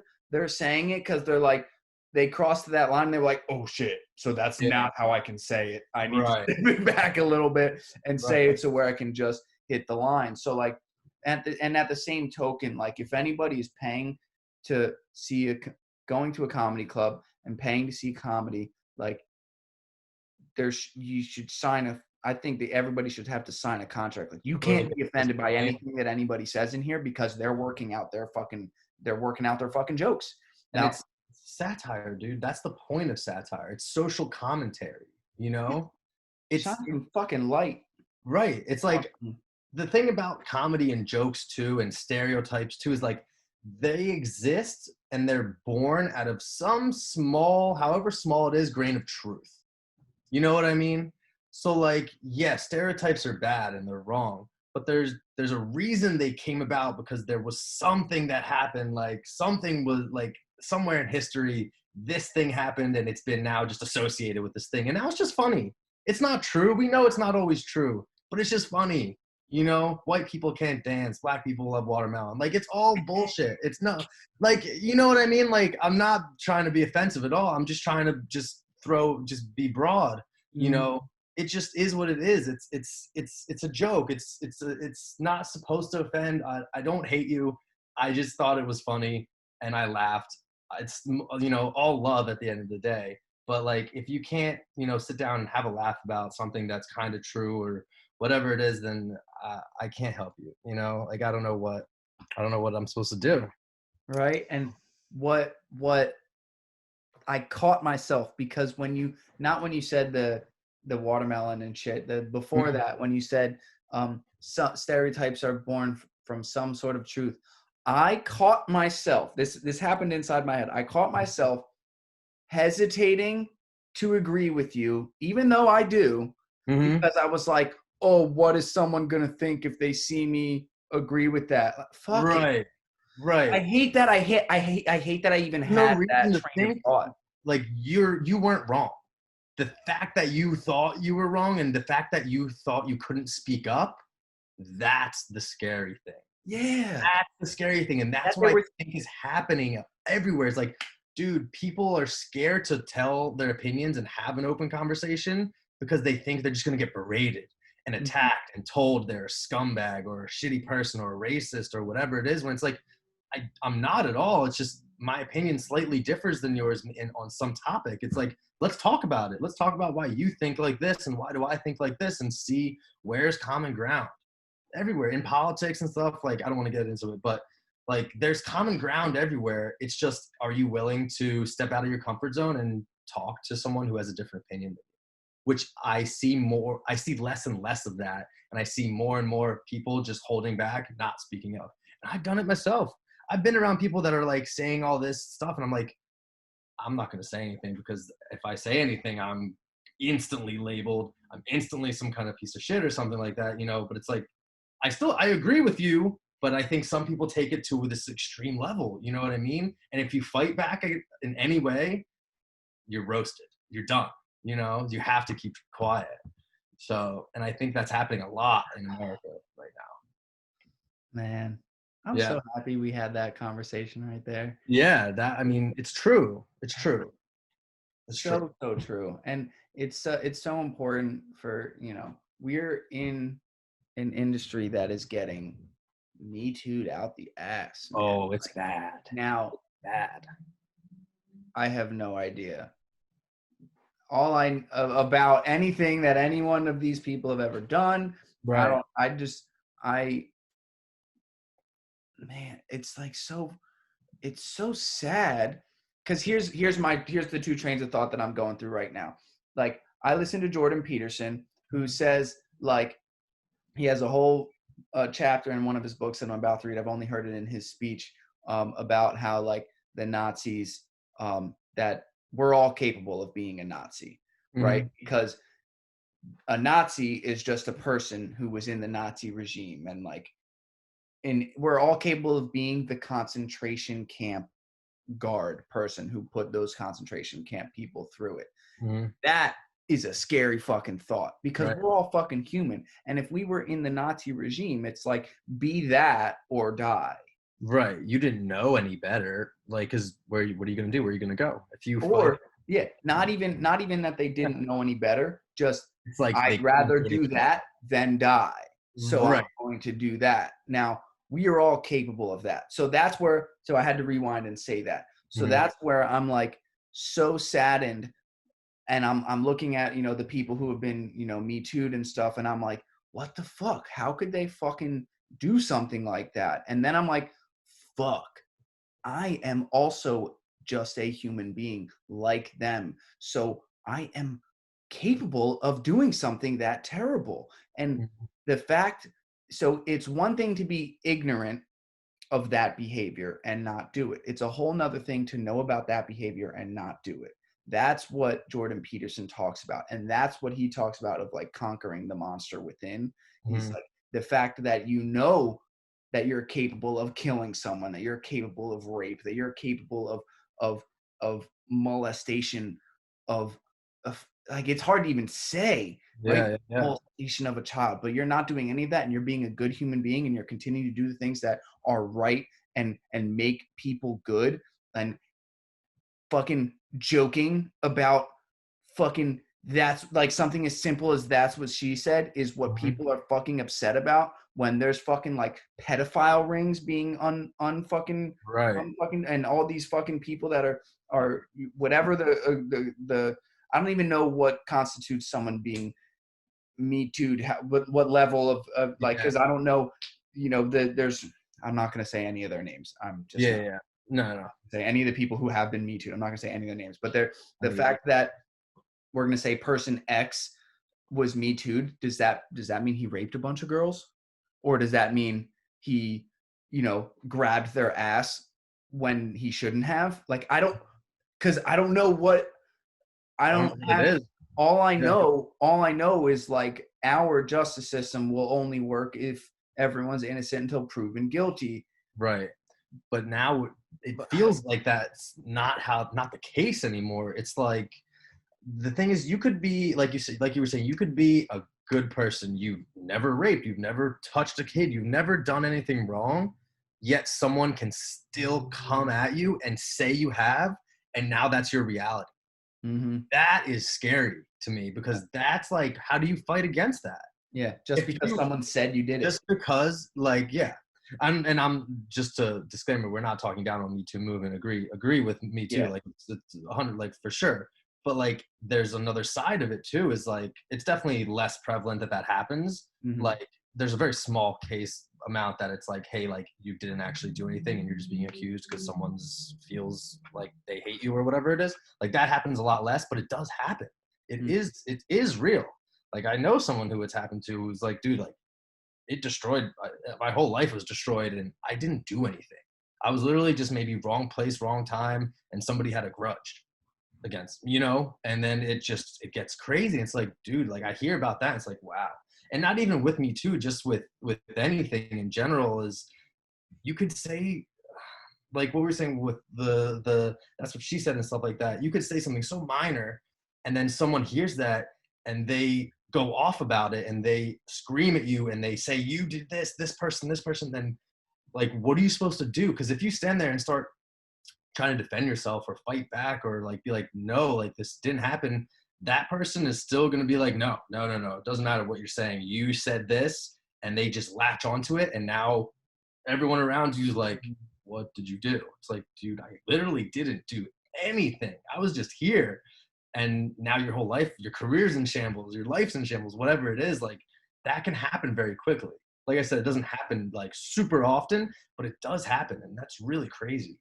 Well, think about all the things that people have said on podcasts and like the times like or in an interview and they take the snippet of what they said and then that's the headline and Right. like Out when of context. yeah, exactly, like completely out of context and then they have to apologize for some shit or their publicist says they have to apologize for something. It's like, no, play them the whole clip. What the fuck? Like I'm not fucking like all Yeah. like there's it's a wild world that we're living in right now and Mhm. like I just think everyone there is just way bigger problems than Yeah. all this bullshit about calling people transphobic because they say one joke or and then crucifying and ending their career. It's like Mhm. we're in the middle of a fucking pandemic right now where there's the suicide rate is like through the fucking roof compared to before the pandemic,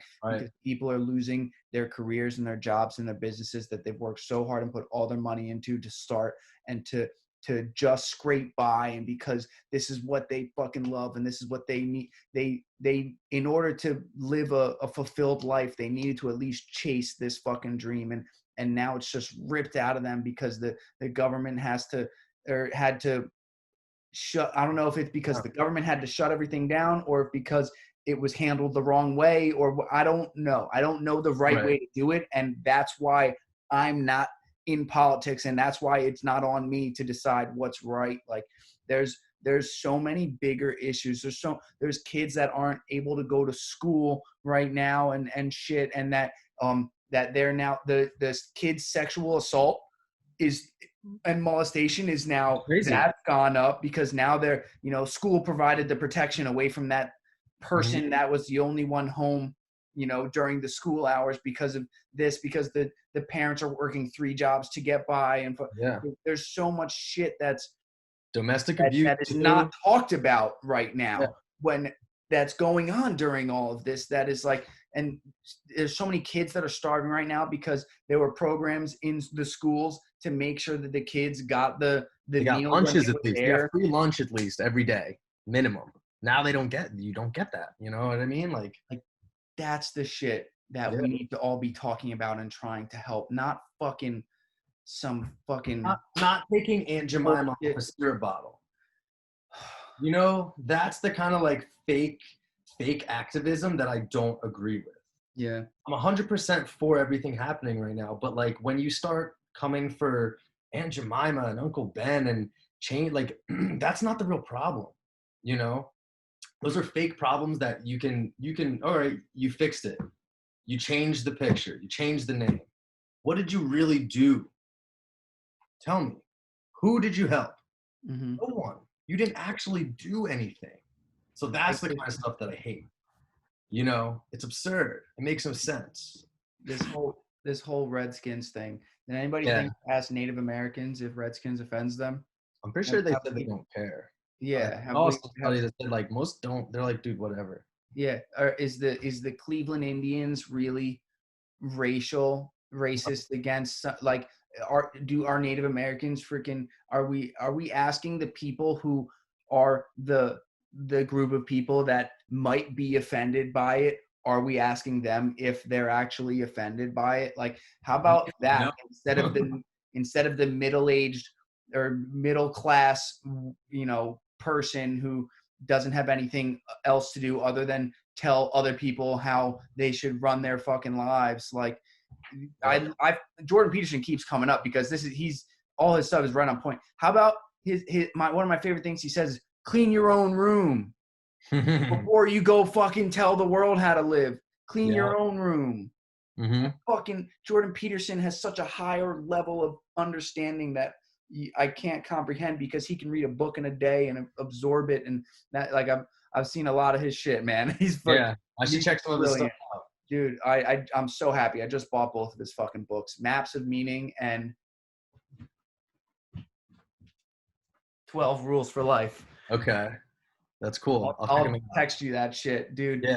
I've watched all of his lectures on his book, Maps for Meaning, on YouTube. He's got a whole bunch of, speeches and he's been on Joe Rogan a couple times, and I think he's got his own podcast, and I haven't even dipped into that yet. And I'm like, crazy. He's like a clinical psychologist that, nice.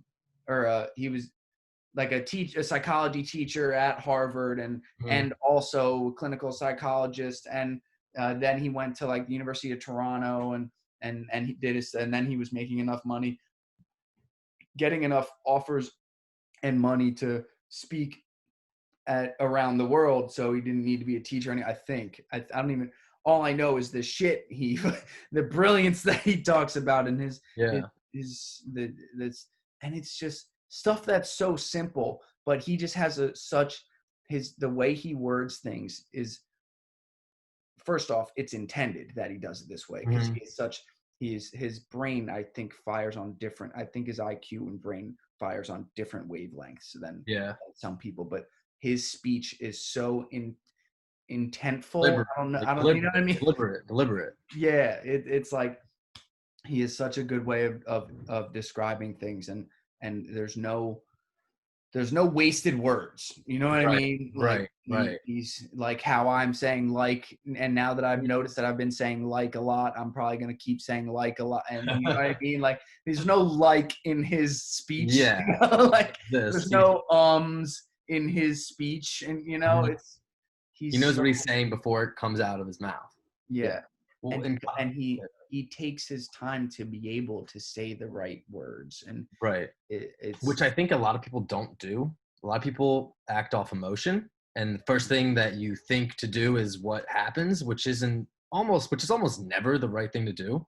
You know, what the smart thing to do is assess it, take it in, think about it a little bit, and then respond. But most people, they take it in, don't take any time, and immediately gut reaction, boom, like I need to like fire back or retaliate.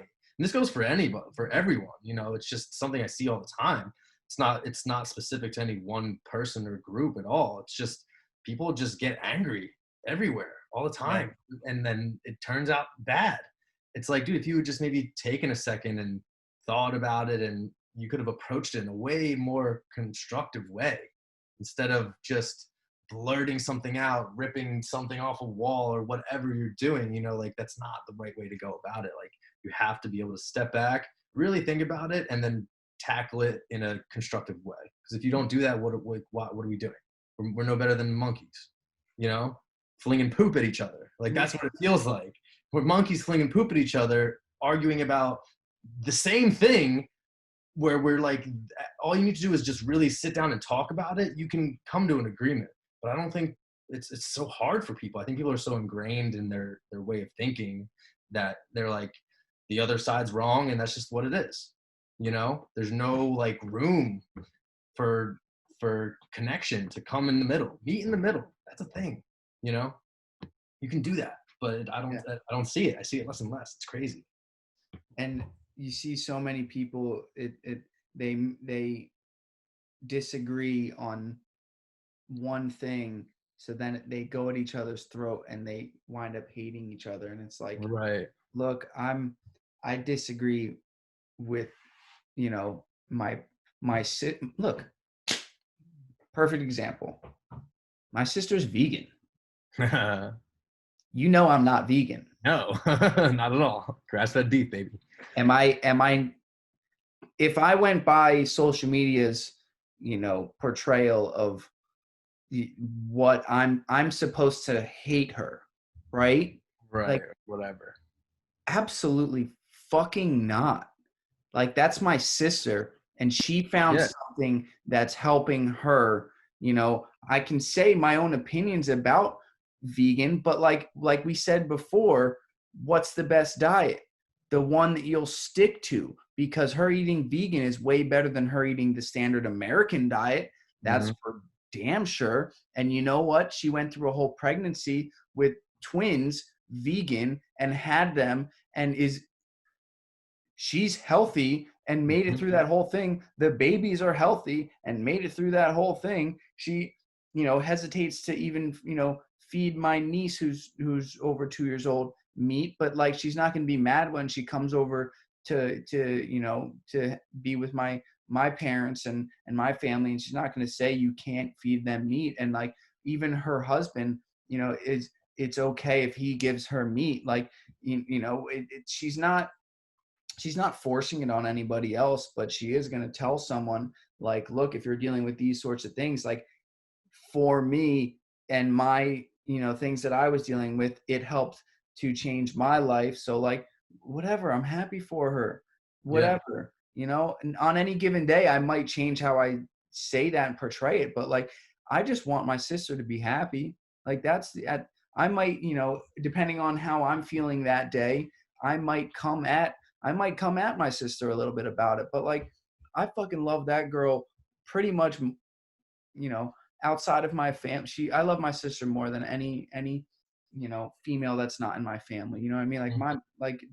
my family is I'm so grateful to be in the family that I am. I'm very blessed to have been born into the family that I'm in, and Yeah. and to have such a supportive and incredible family. Like I know that's a blessing. I don't take that for granted at all. Like, and the love and support that I get from them, I'm I don't know if I would get that in literally. I don't know if that exists in any Yeah, other family. Like, right. Yeah. I don't know. Everyone's family, construct is different, and I'm very blessed to have been in a family that's loving and caring and supportive. I know that not everyone has that.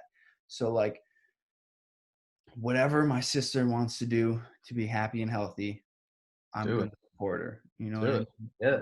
Doesn't matter what my opinion is, because it's not like she. What's the best way to?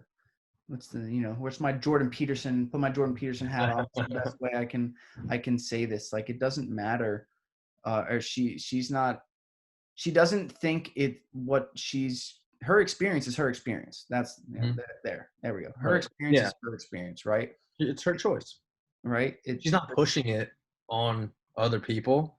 You let people decide for themselves, Yeah. right? That's something that I also see a lot. We can take the vegan thing as an example. Is like I see these videos of like someone like trying to make someone feel bad because they eat meat by showing a bunch of videos of like cows getting slaughtered and stuff like that. It's like, all right, like obviously I don't support inhumane like torture of animals, but why are you pushing this on me as if I'm the evil person corralling 1,000 cows into a slaughterhouse, chopping their necks? Like why are you pushing this on me? Like obviously I don't support that, but like I've just seen stuff where people are like trying to rile someone up and trying to get that emotional response from them. Like, doesn't this make you mad? Like you support this because you eat meat. It's like, dude, no, obviously I don't support this, but like you're making it look like you know what I mean? Like I don't get like why people do that.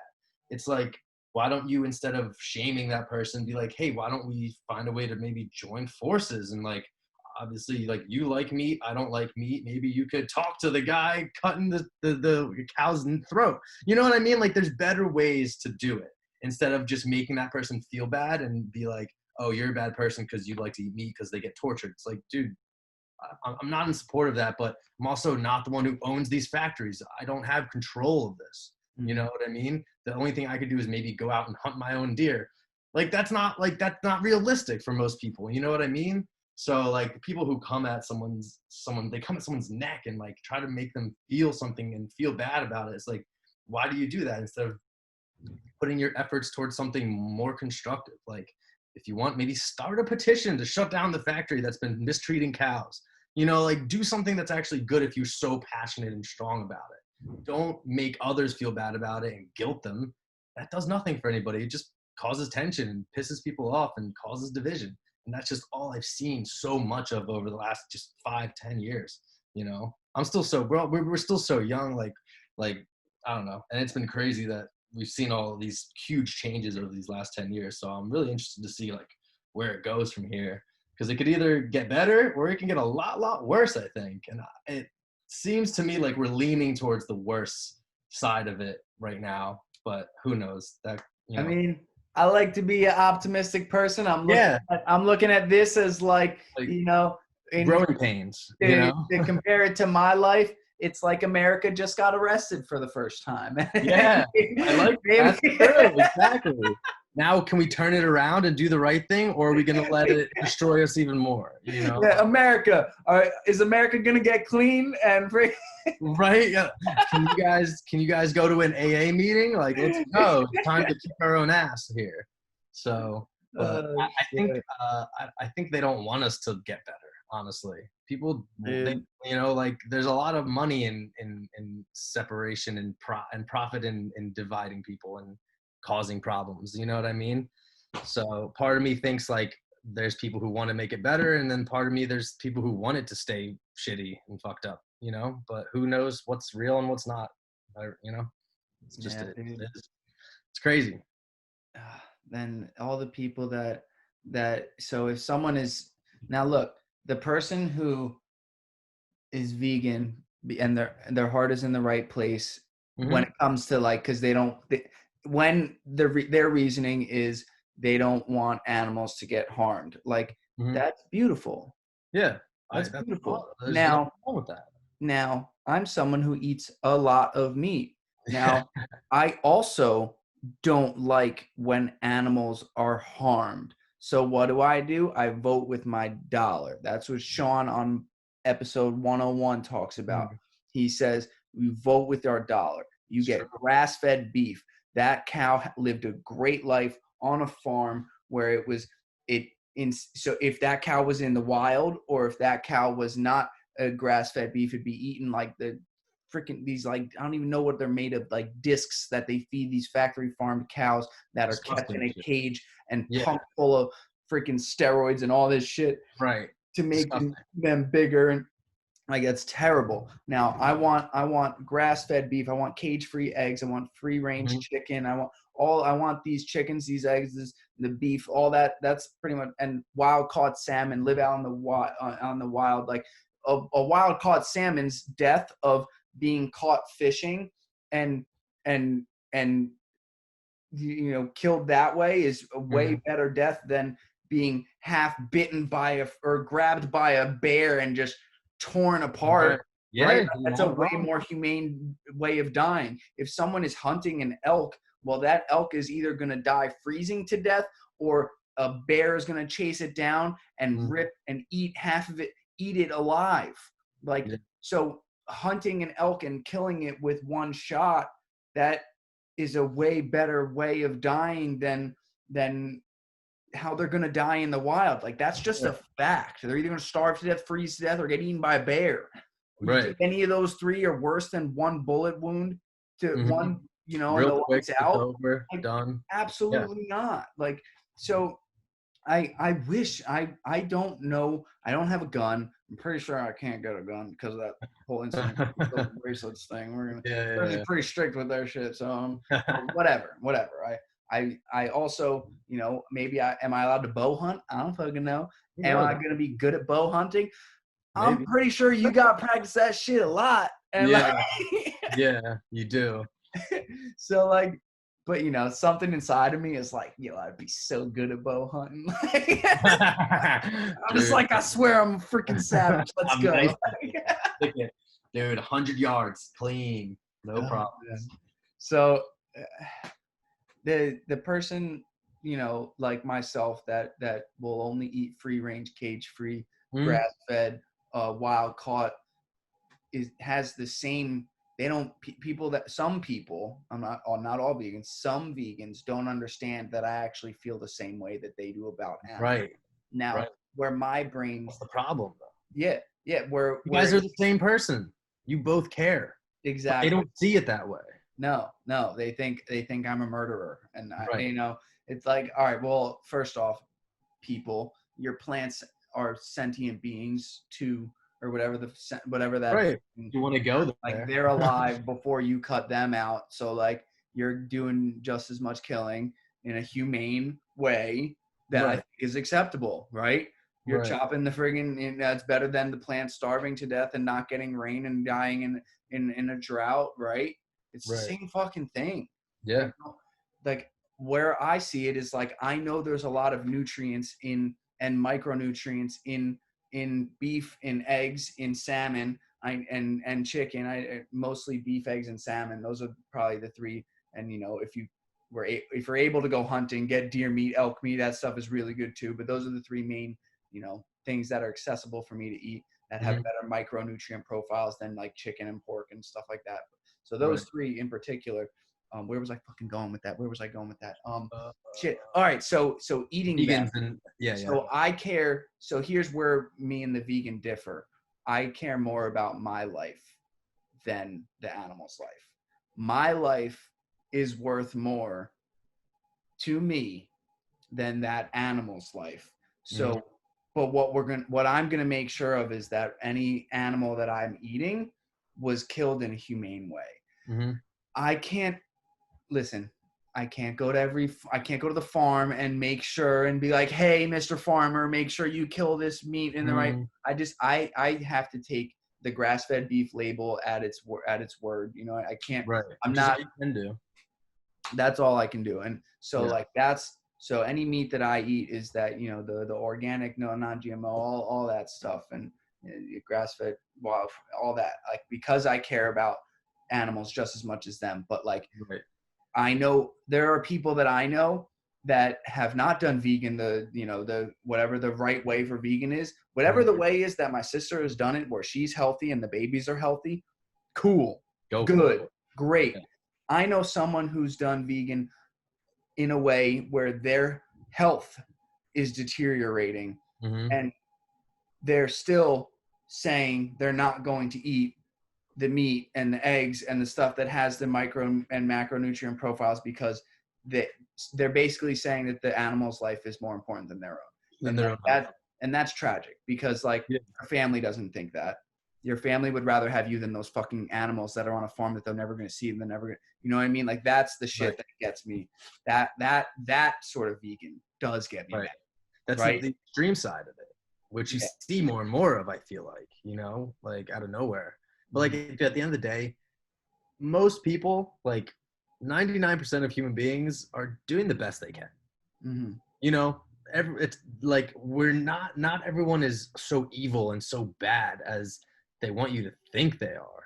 You know what I mean? If by like what you hear, you'd think half of the population is evil, terrible people on either side of whatever it is, no matter, like, you know what I mean? You think half the people are awful, horrible people, when it's like, all it is just a slight difference in opinion, but then there's no conversation. So it's all just speculation and assumptions. And it's like, oh, you're not a vegan? Oh, you must hate animals. It's like, dude, no, I don't. I love animals. I would never kill, like, but that's like what I see all the time. It's like, dude, that's crazy. And that's what I think pushes a lot of people to just stay silent and not talk about anything and just leave things alone. And that's like it's like putting us backwards. I feel like we're moving backwards, where there's less conversation and less open communication between people, which is like, I don't even know. That's terrifying. So yeah. Open and honest communication. Yeah. With differing opinions. Yeah. That's like, you have to be able, you don't have to agree at the end of the conversation, but you just need to be able to hear each other out, and you'll have a better understanding of where they're coming from. So it's like, you're going to hate that person a little less if you hated them before that conversation. You know what I mean?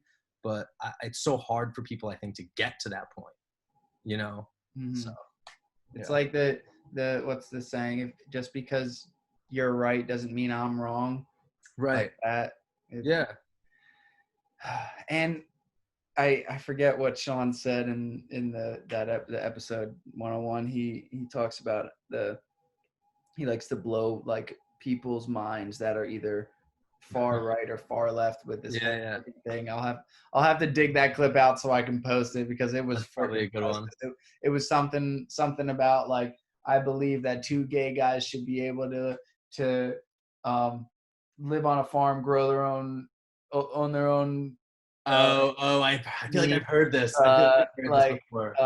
Own guns and kill their own meat. Yeah. And it was something it was literally like a perfect combination of everything. Yes. I think I've seen that. Which is like that's funny, but that's also like, that's true, and that's what it should be. Because if everyone could just do that, if we could cut out all the shitty things from the right, all the shitty things from the left, and merge all the good, that'd be fucking sick. But I mean, I think the biggest thing, not gonna happen. I think the biggest, there's only one thing that we need to cut out from both sides, and it's just hatred. Yeah. Like, that's what it boils down to. Like, it's educating the other side about that thing that they hate, because they're the reason why the right hates LGBTQ, whatever the fuck letter they are. The reason why the right hates them is because they think that that's a choice and it's against the Bible. Right. It's like, dude, that's nonsense. I know that my inherent, my person member down there does not get turned on by the same sex. Right. It only grows. Works. Yeah. From, you know what I mean? Well, that's inherent. That's inherent. So, that's how you feel. That is, why would that be different for the person who's over there. Why, Right. if that person is aroused by Right. the same sex or whatever they're aroused by, that's how they were born. It's just natural for them. Like again, Who am I to care? that's just my opinion. Yeah. Because I don't have any physical evidence of that. I'm sure Right. if I went on the internet, I'm sure I could fucking find some of that shit. I'm sure there's Yeah. scientific studies about that. But like any of the, like, first off, that's why I love what Jordan Peterson says. Clean your own room. What's it like in your own room here? Are you, until all of this shit is okay, I shouldn't be able to criticize Right. anybody. Anyone else. But like a lot of people don't do that. Yeah. They have their own problems and they push it on other people or fight against other people or whatever it is. And so and to bring that back to, because of what I said before about the person that I know that their health is deteriorating, but they're vegan and they're animals.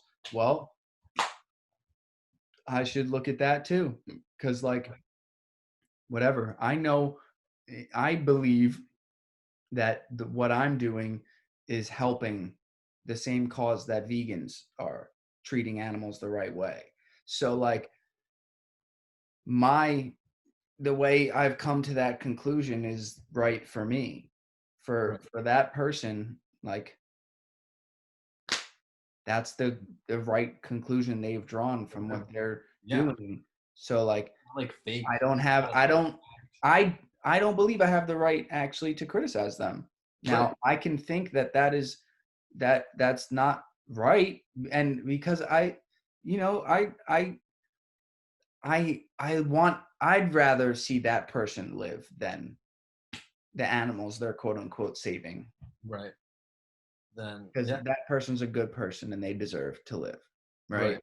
I don't know if what they're doing is going to, if by not eating or the right, maybe they just need to keep being vegan, but start eating more of the right foods and supplementing the right vitamins, and they can get their health back on track. Maybe there is a way for them to continue being vegan or vegetarian or whatever they decide that they are at that moment. Whatever they're doing to help save, their animals and the way they I hope so, because their health is deteriorating and they're, in my head, the answer is eat more beef and eggs and salmon, but like they're not willing to. So eat more vitamins. Eat some vitamins. Get it some other way. Eat peanuts. There's protein in peanuts. Like whatever. There's a right way to do stuff.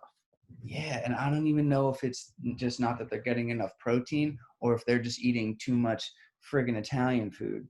Like just the cheese and pasta. You know what I mean? Oh, see, that's super unhealthy. If you're just eating, you call yourself vegan, but all you eat is noodles and cheese, or like vegan cheese, and whatever. Like that's not. Yeah, fucking. I don't know. I know she is an amazing person that deserves to live, so I hope she figures that shit out. But I don't know what to say to her. Yeah. There's not too much you can. And it's not my sister. Let's clear that up. It's not my sister is healthy and great and wonderful. Yeah. No, that's crazy. Yeah. I don't know, man. I'm very, very happy with the way oh no. Sorry. I'm in a fantasy baseball league. All the games are about to start. Yeah. Well, there's a bunch of teams with COVID. There's 2 teams that are fucked up. Marlins and someone else just announced that like 4 players have it, and or 7 players have it. I don't know which team it was, but no, you're a little behind, bro. There's now 4 teams that are 4. Yeah, dude. Well, that's because baseball isn't doing a bubble, or they're not doing anything different. All the players go home and do their own thing after games. So, all right, let's get these guys in here. So, after the first week of fantasy baseball, I'm 8-2. Let's go. Not bad. 10 possible categories, because that's how it is for. It's not just like one win. Like in fantasy football, it's just win the week. In fantasy baseball, there's 10 categories that my commissioner has picked. Oh, even wow. though 10 is an even number and you can tie. Like, come on, Oh, Kamish. shit. I'm calling you out, Kamish. You should have picked 9 or 11. Come on. I hope he's But yeah, he knows who he is. He knows. So we've got a couple people that did I get everybody in? Bo Bichette. I'm sorry, bro. Bo Bichette can't come in. It's a sick name. Bo Bichette. Yeah, the son of Dante Bichette. Classic. Freaking dude, the Blue Jays have 3 guys that are sons of former players. They got Vladimir Guerrero Jr. They've got Kevon Biggio. Shout out Craig Biggio. One of my favorite second basemen of all time. And then Bo Bichette, who is Dante Bichette's freaking son. It's so cool. It's cool that their sons are now in the league, but it also makes me feel old because you watched those I guys. watched their dads play, and now their sons are in the league. Yeah, it's like, damn, what was I doing? Like, damn, I'm how fucking old am I? Today's date? Shit. What's today's date? August 4th. Shit. I'll be 30 in 20 days. Damn. Damn. Okay. Shit. So I am old. Nah. Nah, you're not old. I'm just getting started, baby. Exactly. No, dead ass. We are. Yeah. All of us. I'm hyped. We're on the train. So we've got the lineup set. I don't have any pitchers going, I think, for the second night in a row, which is kind of – Ooh. Yeah, that's sad. But what is the matchup right now? It is I'm winning 5, losing 0, and tied in 5. Damn. So at any given moment, I could be 5-5. You know? Oh, shit. That quick. It's that quick, too. Yeah. We've got – wait, what happened? 1, 2, 3, 4, 5. Oh, for some – oh, no. It's strikeouts, wins, saves, ERA, whip. Oh. I'm like, what the – I'm like, I have better ERA and better whip. It's because that's my total ERA and whip from last week. But neither of us have had a pitcher go. Wait, what? No. Oh, wait, no, we're tied. Wait, no, but I'm winning. What the? I'm so confused. I'm so confused right now. Get it together. All I know is my team's batting average is 343. Thank you very much. Damn. Okay. This is after one day. That's for the games played already.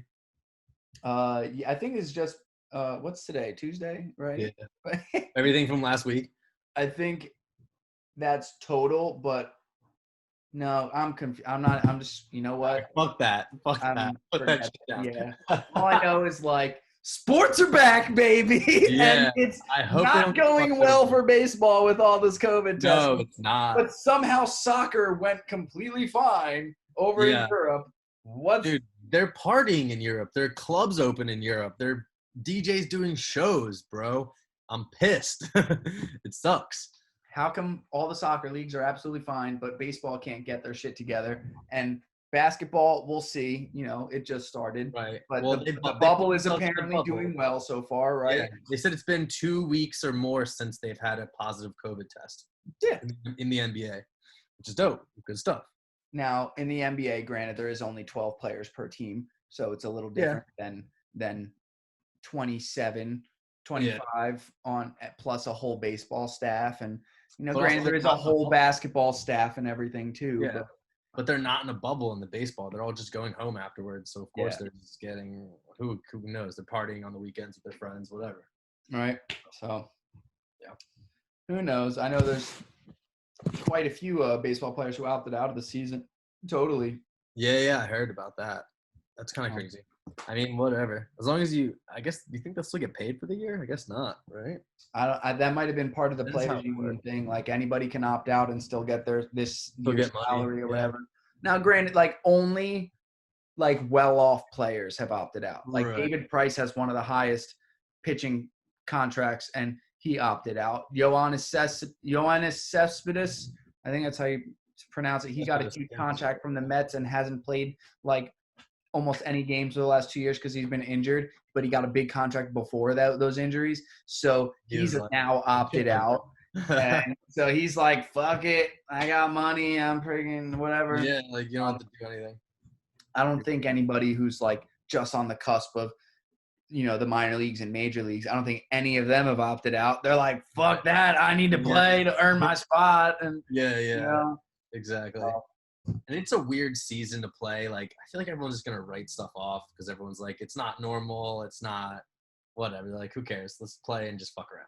I think it's so fucking dope, dude. Yeah. Like, selfishly, I'm like, you better not fucking shut down. Yeah. I want to fucking watch, dude. I've never been this much into baseball because it's only 60 games instead of 162. So, like, it's freaking so, like 2.5 months worth of games and like hard. Yeah. Only 7 weeks of fantasy baseball and like it's all condensed. And so every little, coaching decision that you do, that's why you saw it, I had to edit before 7 o'clock because if I do one day wrong, it's like I could lose because of how short it is and how many, 100%. I've had a couple players that were on some of the teams that were postponed. So you're like, do I drop them? Do I keep them? What do I do? Like, but they're really good. Like, so I don't want to drop them. But then I have a player on my roster that's not playing for a week or two. And it's like, fuck. And what do I do? Yeah. Who knows? Dude, you know what I was saying this to my buddies the other day. Total hypothetical scenario, but we were sitting there, we're watching the NBA, we're watching the Sixers, and I'm just looking and it's like, it's crazy to me that they're playing in an empty court with no fans and just a bunch of like people on like the screen who like, I think there's like a Zoom that you can join for the NBA and like be on the wall in the background of the court. And I was sitting there and I was like, dude, I was a little high. So this was like a high thought, but I was like, dude, what if we never go back to normal? What if this is what life is now? Sports are completely on TV. There's no live events. Clubs don't exist anymore. You don't go out. You don't party. Everything is done from home through a screen on TV. Movies, movie theaters are gone. You now get sent directly to Netflix. Like, what if this is the world? What if this is just what it is now forever? Like, wouldn't that be crazy? But what would you think? Would you be able to handle that? What would you think if this was just our reality from now on? So I had a thought because I was talking with Calhoun, and because, Calhoun's on the other side of this. He's on the managerial side versus us on the artist side. Yeah. So when we were talking, I had this idea that because right now, if it's like this, we can't do festivals, right? That's like the thing, right? So, but the drive-in whole thing has been, I think it's great. First off, everyone actually has space to move around and dance and whatnot.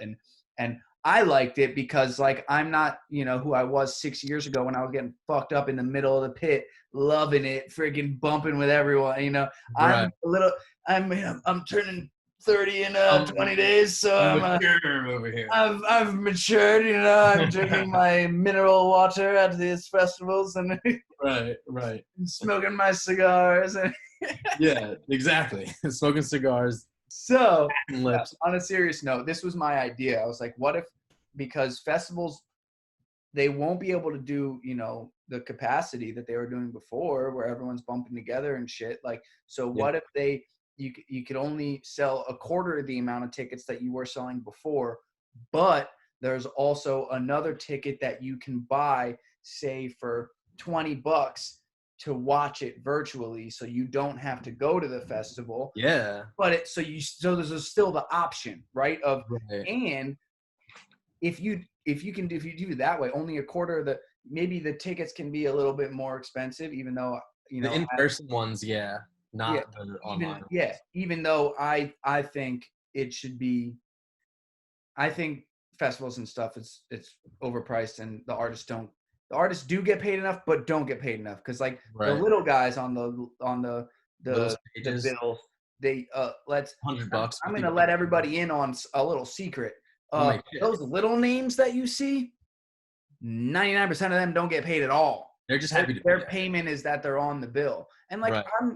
that saddens me because like that person is working really hard and like is probably, you know, maybe they get a free ticket. Maybe they don't even get a free ticket. Maybe they can't even bring one friend with them for free. You know what I mean? Right. Like, that shit hurts my heart, right? That I don't care if they're playing the fucking 12:30 p.m., not a.m. slot on the smallest side stage. Like, that person deserves, they're doing something that not, you know, granted, it seems like the market is very saturated, right? But they're doing something that's very difficult to learn, whether anyone believes that or not, and whether they think DJs have no skill and shit. Like, whatever. I don't care what you think. I know how hard it is to. It is so fucking hard, especially if you're a producer. Yeah, it's hard for producers. It's hard for DJs. It's hard for anybody to build a brand. It's hard for anybody to reach out to someone to beg for that freaking slot when they're, you know, a quote unquote nobody, to get that tiny little name slot on the bill or whatever. Like, I know how much balls that shit takes and all that. And people can say whatever. Well, every job's fucking hard and everyone needs to. Well, all right, but you know, you're putting yourself out there to a degree most people never will do. Yeah, you know? And for a festival that costs, you know, $400 for someone to go to, just for the camping pass and the parking pass, and it's like they're selling, you know, what, 50,000 tickets, like that. Come on, you can't give that person $100 for their gas and whatever it takes to get. What if that person got on that bill, but they live in California and it's hopped on a plane to come there or whatever? Yeah, like, come on, like that stuff, you know. If you want an artist on your bill, then either pay for them to get there to make it so they at least break even. Like, but fuck that. No, they need to at least come out with like $100. Like, fucking all the time that they put into making that set to be perfect because they know they need to bust their ass. Like, even if one person hears it and maybe that could change something for them. Like, who knows? It's just it hurts my heart when I hear of all these artists that get booked by these promoters, and these promoters are just making them do their job for them and selling all these tickets and then not getting paid and then getting fucked over. Like, that shit fucking sucks. So I digress. Here was my plan that we were talking about before we started tugging on my heartstrings about that shit that I feel very strongly about, and I would love to be able to figure out how I can make a change in the industry for that. So anyway, the biggest thing that I think that is possible is to be able to do festivals at a quarter of the capacity that they were at before, with like actual, like kind of like the drive-in type of setup, and have where you pay a much less price for the virtual stream. So whether it be just $10 for the virtual stream, because if it's a virtual stream, there is a way bigger audience. Like, you can say you can only sell 50,000 tickets, where you can get 5 million virtual streamers. So sell that ticket for $5, maybe $10, and then that person can also, at every artist during their set when they're playing, there can be a donate to that specific artist button.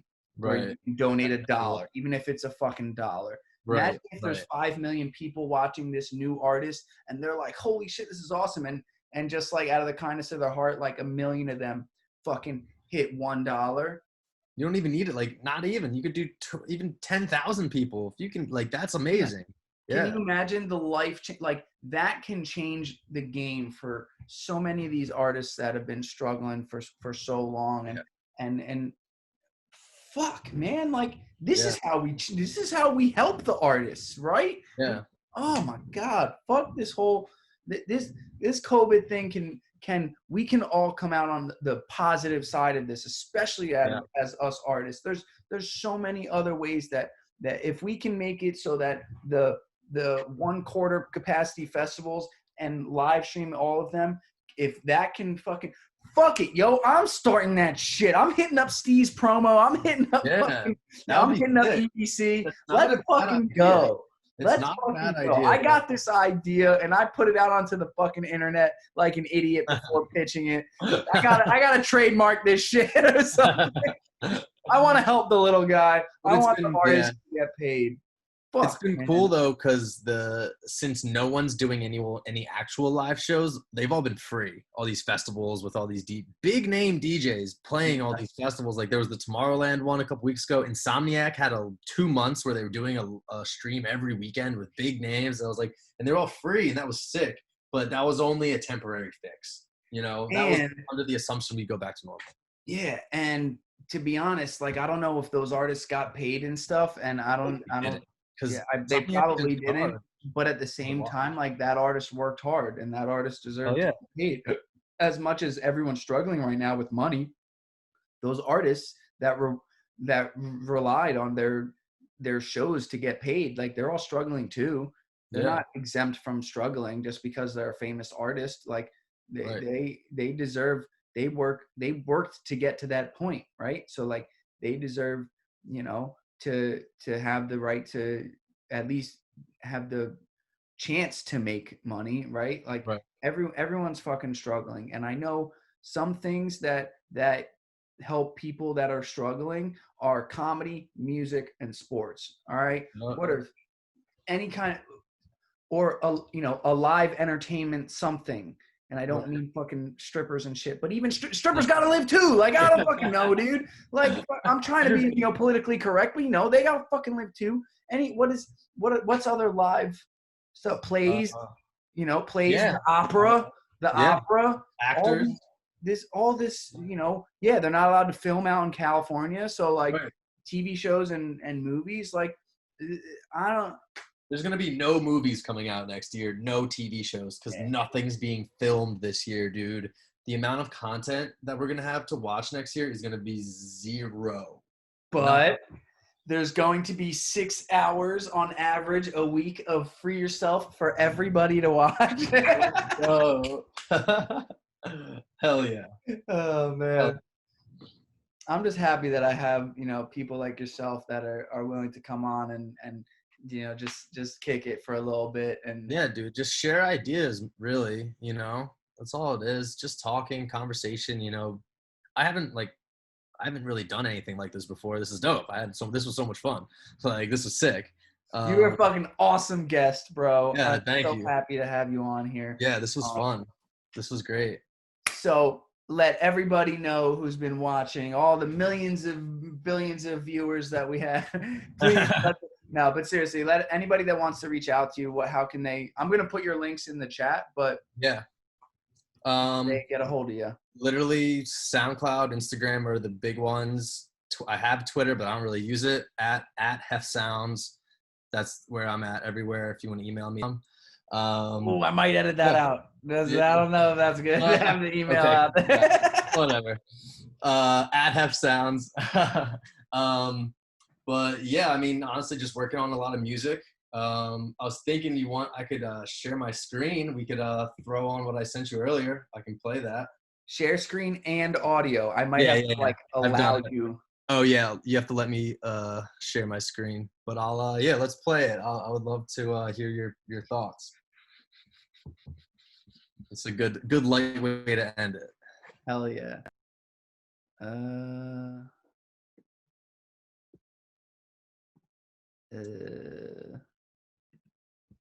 To be honest, I don't know where the setting is. You probably have it on your. I know. There's a way. No, there's a way to do it. I know. Wait, video settings. Allow show video. Wait, always show video during dialogue. I've done this before. Wait. Enter full screen. Maximize zoom window. Scale to fit shared content side by side. Advanced. Wait. There's definitely a way to. We just did this the other day in the feedback session. Ski was doing it, but he changed the setting and it let us share. All participants. Here we go. Found it. All right, got it. All right, so you can share it now. Yep. All right. All right, let's go. Let me just make sure you get the sound. All right, you can hear me talk? Yeah. All right, cool. You can hear that? All right. Loud and clear. All right, look at all this damn automation. All right, so I actually made 2 versions of this drop. They're literally just opposite of each other. So I'll just play the original one. If you want to hear the alternate, we'll play that afterwards. But I'll just let it play. We'll just give the whole thing a run through. It's like 4 minutes, and then we'll come back. Hold on. Yep. It's a perfect opportunity. Before you play, I'm gonna go take a piss. Perfect. I'll be right back. Yo. Nope. So before you hit play, this is a remix, right? This is an original. This is an original. Yes. Okay, so we're not gonna get flagged for anything? No. I mean, the vocal I got from Splice, but that's royalty free, right? I'm pretty sure. Yeah, we shouldn't have any problem.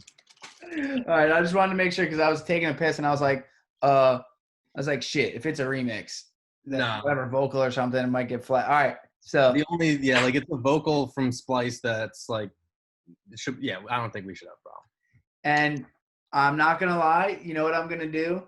I'm gonna tease and not play I'm only gonna let a couple bars hit and then be like, you gotta wait for Phil to drop this shit. Yeah. But I still want to hear it, and I still I would love to hear some thoughts. But because I don't want someone to hear this and then get hyped for it or want I just don't want to, I don't want this to be the first fucking way. I don't know. Where my head's at is like, this isn't the right, but who gives a fuck? If I don't this mind. is the first, if It's this whatever. is the first, because we can edit this whole thing out. Where if you're okay with this being, the first time someone here, your podcast is coming out next Monday. Mm-hmm.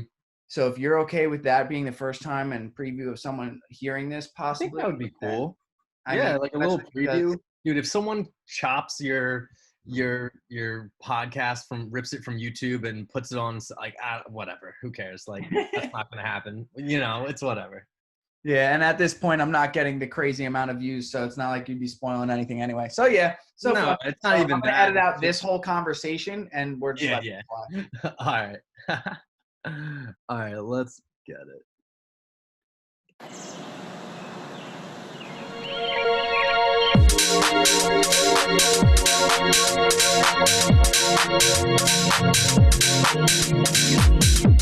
I have my headphones. Whatever.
What do you think?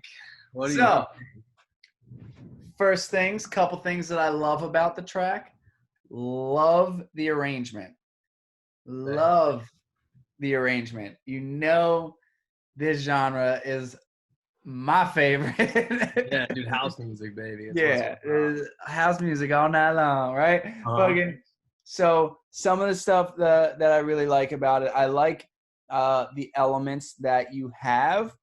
I Mhm. think the way you did it from the first synth, then that dropped off, and The other one slips in. yeah, Yeah. yeah. So I hesitated to call it piano. It's another synth, I'm guessing, right? So Yeah, yeah. um, I really do like what you did with that, and how you did the transition. One thing that I noticed Go that for it. I'm gonna need you to Lay it be on me. I careful when love, you're dude, doing I it. love feedback. I love feedback, please. All right, so right before the drop, Yeah, do you not like it? I love it, but Okay, I cool. know you put in a loop. It is a loop. It is. It's a James Brown loop. Literally Yeah. James Brown. So I don't know. Here it is. It's a lit loop. It's so good. it's great, but it's too obviously a loop. Yeah. Oh, I see what you mean. Hmm. Like, yeah. So like any producer that hears it, or any label that hears it is gonna be like, Yo. oh, they didn't even make their own drums. They just put a loop in. Right. Now, what you can do, cut that into a bunch of little pieces, Yeah. each individual sound, and you kind of make your own drum loop Yeah. out I of can it. just replace it with my own stuff. The only thing that's distinguishable that I can't do myself is like the or I could record that or I was something. gonna But it's say, like, what do you mean? You just did it. yeah, I But could record that. It was cool though, because it was like specifically it was like a James Brown funky drummer thing. So I was like, oh, that's sick. I want to put that in there. and like, to be honest, I don't know if that's a bad thing that you even have it in there. It's just Yeah. something that I noticed as a producer, with a little bit of a decent producer's With some ear. knowledge, you I'm know what like, you're talking wait. about. Yeah, yeah. Yeah, 100%. but doing it and talking about it is two very different things. I probably could teach I could probably teach anybody to produce, but for me to sit down and do it myself is difficult. I like It Chris is is the better difficult. Yeah. one, like for sure. Out of Yeah. all, you know what I mean? Like, so I that's why I just like being honest where I am at with my own production skills. 100%. 100%. I know I have a lot of knowledge, a lot of knowledge, but not a lot of actually doing it myself in Yeah. Ableton and stuff. I That's know. like the only thing is like, dude, you don't understand how much time I've spent doing this the last 4 months, bro. No, It's awesome. Like I'm so happy about it. I've spent I so much time I've and seen the growth, the amount of growth that you have had in yeah, such a short amount of time makes it obvious how much time you have spent in the gym, in the yeah. gym, in the In the this gym. is the fucking this Yeah. is our fucking gym. Yeah, no, but I really appreciate that. Like that means a lot. I love how much growth there has really been. And I really 4 months ago in my head I was like, dude, I'm gonna fucking learn how to produce music and like make songs and fucking do this. But then like it actually started happening. Like I really only thought it started happening like these last few weeks when I started putting out my first song and I just made this and I have a couple more too that are like similar. And I'm like, wow, like I'm actually doing it. And the thing about it is like how I said earlier, it's like, dude, you just got to put the time in and stay motivated. Because there's days when I've been like, I don't want to do shit. Like, I just want to sit around. But those were the days I think that I did the most work and I was the most productive because I was like, dude, my mind's telling me no. My fucking spirit and my goals. Yeah, it's telling me like, dude, just go sit down. And then the next thing you know, it's been 6 hours and I made something dope. You know what I mean? So those are the days that I think were the best when I didn't want to, but I did it anyway. And they add up little by little, even if it's just a little bit each day. Hell You yeah, know? man. Well, Okay. that is a hell of a way to end it, especially with that last little note that you just said. Yeah. I am so grateful that you came on the Thank podcast. you. No, thank you, man, for having me. Seriously. Love you to death, Hef. I Love wish you, you bro. nothing but the success that you want in your heart for your music and everything that you're doing. I love you to death, man. I cannot wait to have you back on here after you sign your first track. Hell yeah. Stuff, Hell yeah. stuff like that. You know, you're always welcome back on the Free Yourself podcast. Love to be back. Thank you for having me. Grateful to know you, brother. You Be too, safe out there. You know, 100%. keep washing your hands, keep wearing your mask, all that shit. Even No. if I don't know if that's okay to even say, I don't fucking know. Whatever. If I offended you, fucking good, right? Yeah. Not you. I mean, people listening. Yeah. But watch those bicycles. brother. Love you, bro. Thanks for coming on. To Absolutely. everybody, the beautiful, beautiful people that watched and hung in on this podcast, thank you so much for your love and support. Until next time, peace, love, everybody. Unity, and respect. Let's go. Wow. Banging.